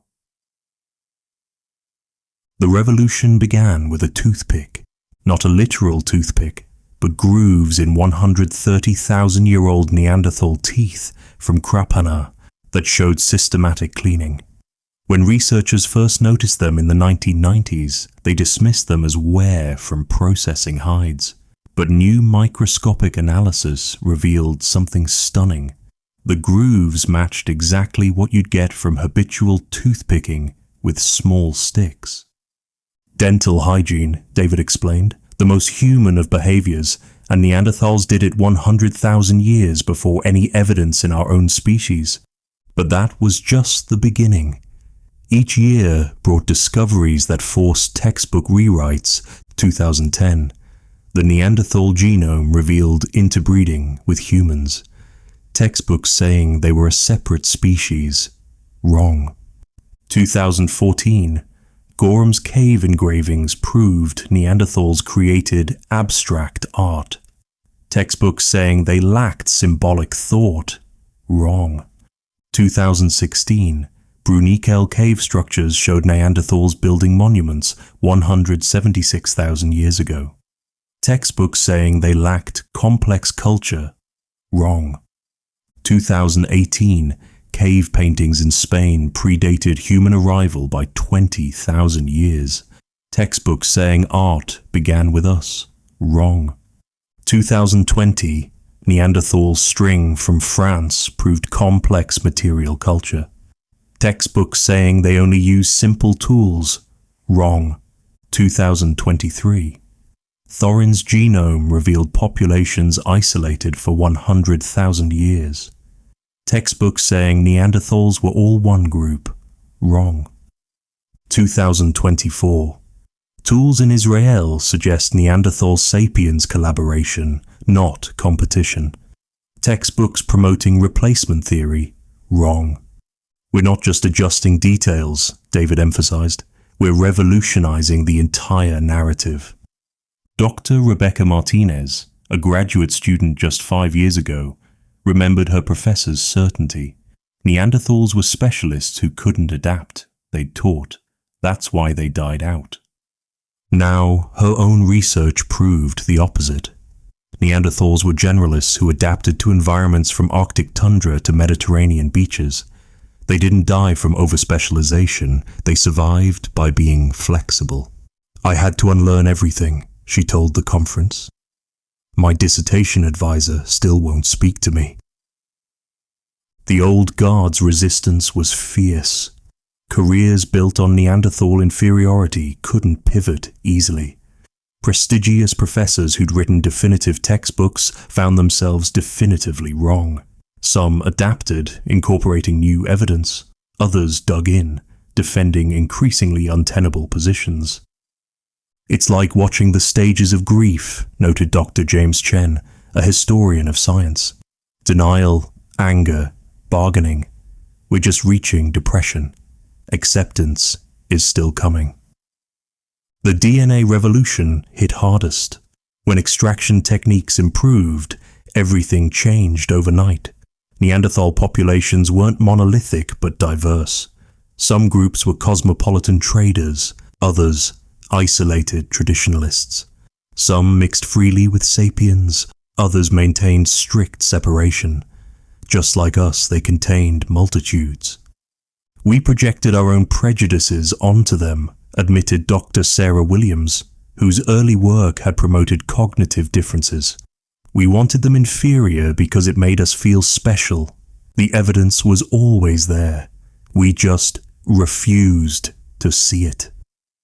The art discoveries particularly stung. For a century, art defined humanity. We painted, they didn't. We had culture, they had survival. Then uranium-thorium dating proved Neanderthal paintings predated any human art by millennia. I literally cried, recalled Dr. Miguel Santos. My whole career was built on human cognitive superiority. In one afternoon, it crumbled. But the revolution went beyond archaeology.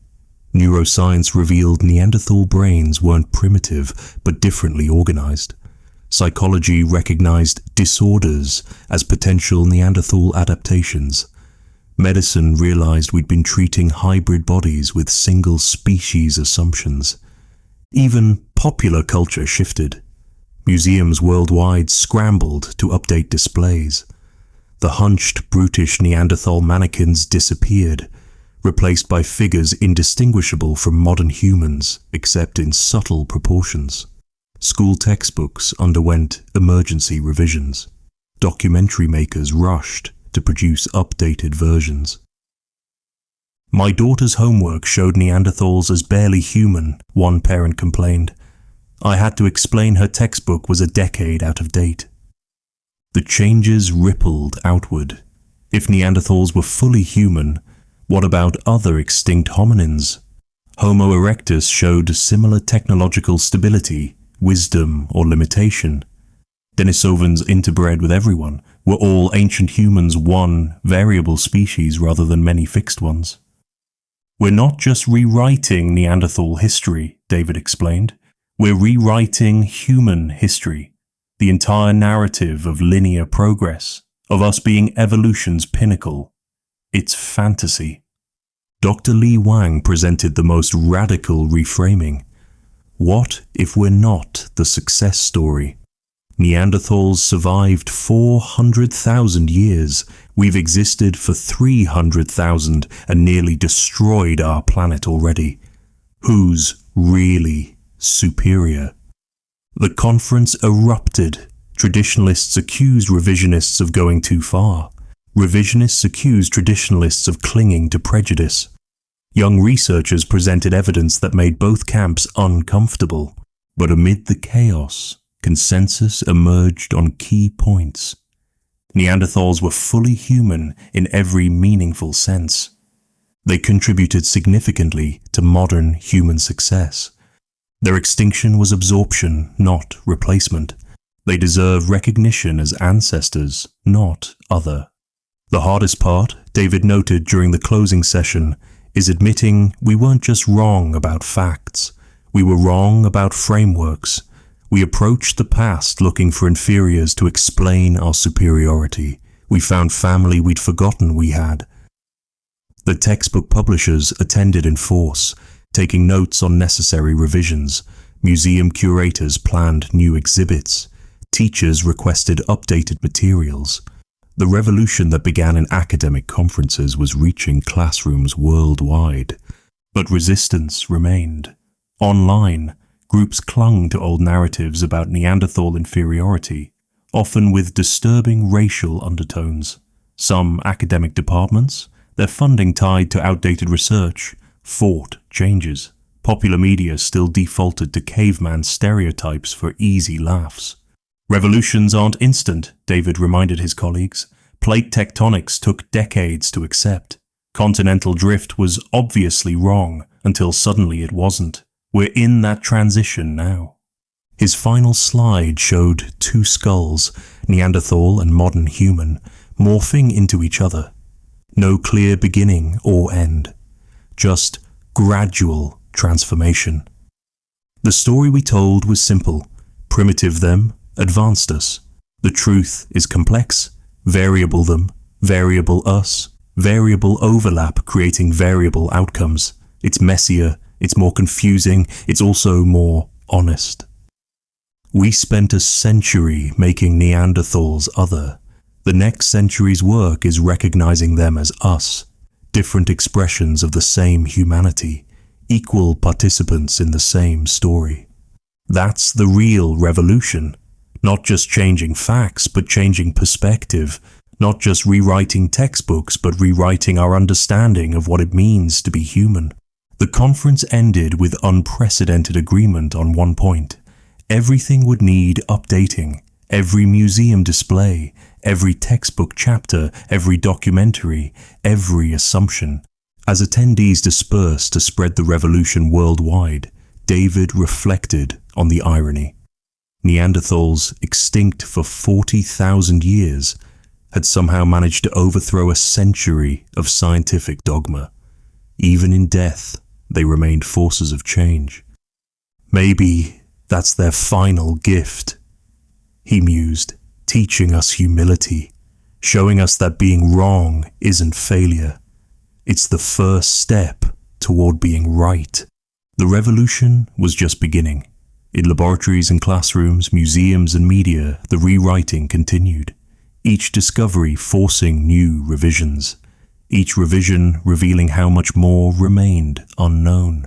History, it turned out, wasn't fixed. It was as alive as the people studying it, as changeable as the species writing it. And in that change lay hope that if we could rewrite our understanding of the past, perhaps we could rewrite our trajectory for the future. The Neanderthal story wasn't ending, it was transforming, just like they had, just like we are, just like humans always have. The rewriting continues, and tomorrow, everything we know today will need rewriting again. That's not failure. That's science. That's progress. That's human. Emma Chen stood in her grandmother's kitchen, watching ancient hands fold dumplings with practiced precision. The movements were automatic, learned from her grandmother, who learned from hers, stretching back through time beyond memory. The secret, Nai said, crimping the edges just so, is in the rhythm. Same pressure, same motion, every time. Change nothing. Perfect. Already. Emma smiled, recognizing the philosophy. As a paleoanthropologist studying Neanderthal tool-making traditions, she'd seen the same principle preserved in stone. Repetition, tradition, perfection through practice, not innovation. Nai, she said suddenly, you're thinking like a Neanderthal. Her grandmother snorted, silly girl. I'm thinking like someone who wants dumplings to taste right. But Emma wasn't joking. The more she studied Neanderthals, the more she saw them everywhere, not in bones or museums, but in living behaviors, in her grandmother's insistence on tradition, in her father's methodical approach to problems, in her own tendency to maintain routines long after others would have changed. They never left. They just became us. At Stanford, Emma's research focused on what she called cognitive fossils, thinking patterns that might trace back to our Neanderthal inheritance. The stability of their technology across hundreds of millennia suggested minds that valued perfection over innovation, tradition over change. We assume innovation is always beneficial, she explained to her advisor, but in harsh environments, proven solutions beat experiments. Neanderthals survived 400,000 years with "if it ain't broke, don't fix it." We've nearly destroyed our planet in 10,000 years of constant innovation. Her advisor, Dr. Michael Roberts, was skeptical until Emma showed him the data. In modern populations, the percentage of Neanderthal DNA correlated with specific behavioral tendencies. Not deterministically, genes don't dictate behavior, but statistically significant patterns emerged. Populations with higher Neanderthal ancestry showed greater adherence to tradition, stronger family bonds across generations, more detailed environmental knowledge, higher rates of apprenticeship learning, resistance to change without clear benefit. It's not that Neanderthal genes make people traditional, Emma clarified, but the same evolutionary pressures that selected for Neanderthal genes might have selected for complementary behaviors. The implications rippled outward. In Helsinki, architect Mika Laaksonen noticed his most innovative designs came in summer, while winter brought meticulous refinement of existing ideas. His Neanderthal-influenced circadian rhythms didn't just affect sleep, they affected creativity itself. I'm two different architects, he realized. Summer me invents, winter me perfects, like having a Neanderthal and sapiens time-sharing my brain. In Moscow, Maria Petrova's immunology team discovered that patients with certain Neanderthal variants responded better to gradual treatment adjustments rather than dramatic interventions. Their bodies, still running Ice Age software, preferred stability to sudden change. We've been treating them wrong, Maria announced at a conference. Shocking the system works for some genetic backgrounds. For others, it's like trying to update a computer by hitting it with a hammer. The recognition spread. In education, teachers noticed some students thrived with repetitive master-apprentice learning styles, the same way Neanderthals transmitted knowledge for millennia. In psychology, therapists recognized that resistance to change might be adaptive caution inherited from ancestors who survived by avoiding unnecessary risks. Even in Silicon Valley, Emma's ideas found unexpected resonance. Tech executive James Park, after attending her lecture, restructured his company's innovation process. We had two types of engineers, he explained. Disruptors who wanted to rebuild everything, and refiners who perfected existing systems. We kept promoting the disruptors, frustrating the refiners. Now we recognize both as essential, the sapiens' impulse to change and the Neanderthal wisdom to preserve. But it went deeper than workplace dynamics. Emma's research suggested Neanderthal cognitive patterns might be essential for long-term survival. Their preference for proven solutions over experiments, their deep environmental knowledge, their sustainable resource use, all desperately needed as humanity faced climate crisis. Neanderthals lived sustainably for 400,000 years, Emma argued in her controversial paper. We've nearly destroyed our habitat in 10,000. Maybe the primitive approach was actually wisdom. Critics accused her of romanticizing extinction. Supporters saw hope in recognizing alternative ways of being human. The debate raged across disciplines, but one thing became clear. Neanderthals weren't just in our genes. They were in our minds, our cultures, our daily choices. Emma's daughter, Lily, embodied the living merger. At 12, she showed both inheritances clearly. In social situations, she displayed sapiens' charm and adaptability. But given a task she cared about, playing violin, coding, drawing, she exhibited Neanderthal focus, hours of repetitive practice, tiny incremental improvements, perfection through patience. She's not choosing between approaches, Emma observed. She's integrating them, using each when appropriate. This integration appeared everywhere once you looked. In Japanese tea ceremony, innovation frozen into repetitive perfection. In Swiss watchmaking, mechanical precision resisting digital disruption. In indigenous cultures worldwide, maintaining traditions while adapting to modernity. Every culture is a hybrid, noted anthropologist Dr. Sarah Kim. Neanderthal stability wrestling with sapiens change. The successful ones balance both. Even language showed the merger. Emma studied linguistic patterns, finding that metaphors for time varied with Neanderthal ancestry. Populations with higher percentages more often describe time as cyclical, seasonal, repetitive. Lower percentages favored linear, progressive, goal-oriented metaphors. We literally think about time differently, Emma explained, and both are correct. Time is cyclical and linear. Neanderthals knew the cycles. Sapiens pushed the lines. Together, we get the full picture. As her career progressed, Emma saw the recognition spreading. Museums created exhibits showing Neanderthal innovations still used today. Schools taught both learning styles. Therapists recognized different cognitive patterns as variations, not disorders. But the biggest change was personal. People began recognizing their own Neanderthal moments, the satisfaction of repetitive tasks, the comfort of tradition, the wisdom of elders, the value of proven solutions, not as primitive impulses to overcome, but as part of their full humanity. Emma's grandmother lived to 93, making dumplings until the end. At her funeral, Emma spoke about traditions preserved across generations, about knowledge encoded in repetition, about the Neanderthal wisdom of keeping what works. She never changed the recipe, Emma said, never innovated, never experimented, and they were perfect every time. That's not failure to progress. That's recognition that some things don't need improving.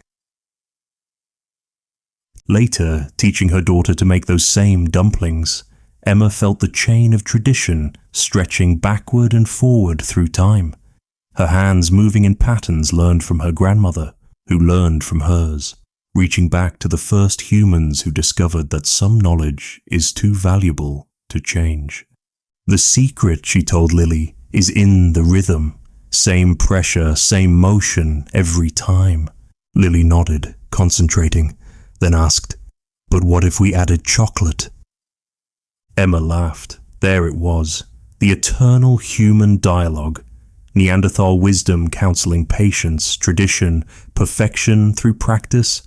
Sapiens' creativity suggesting variation, innovation, perfection through change.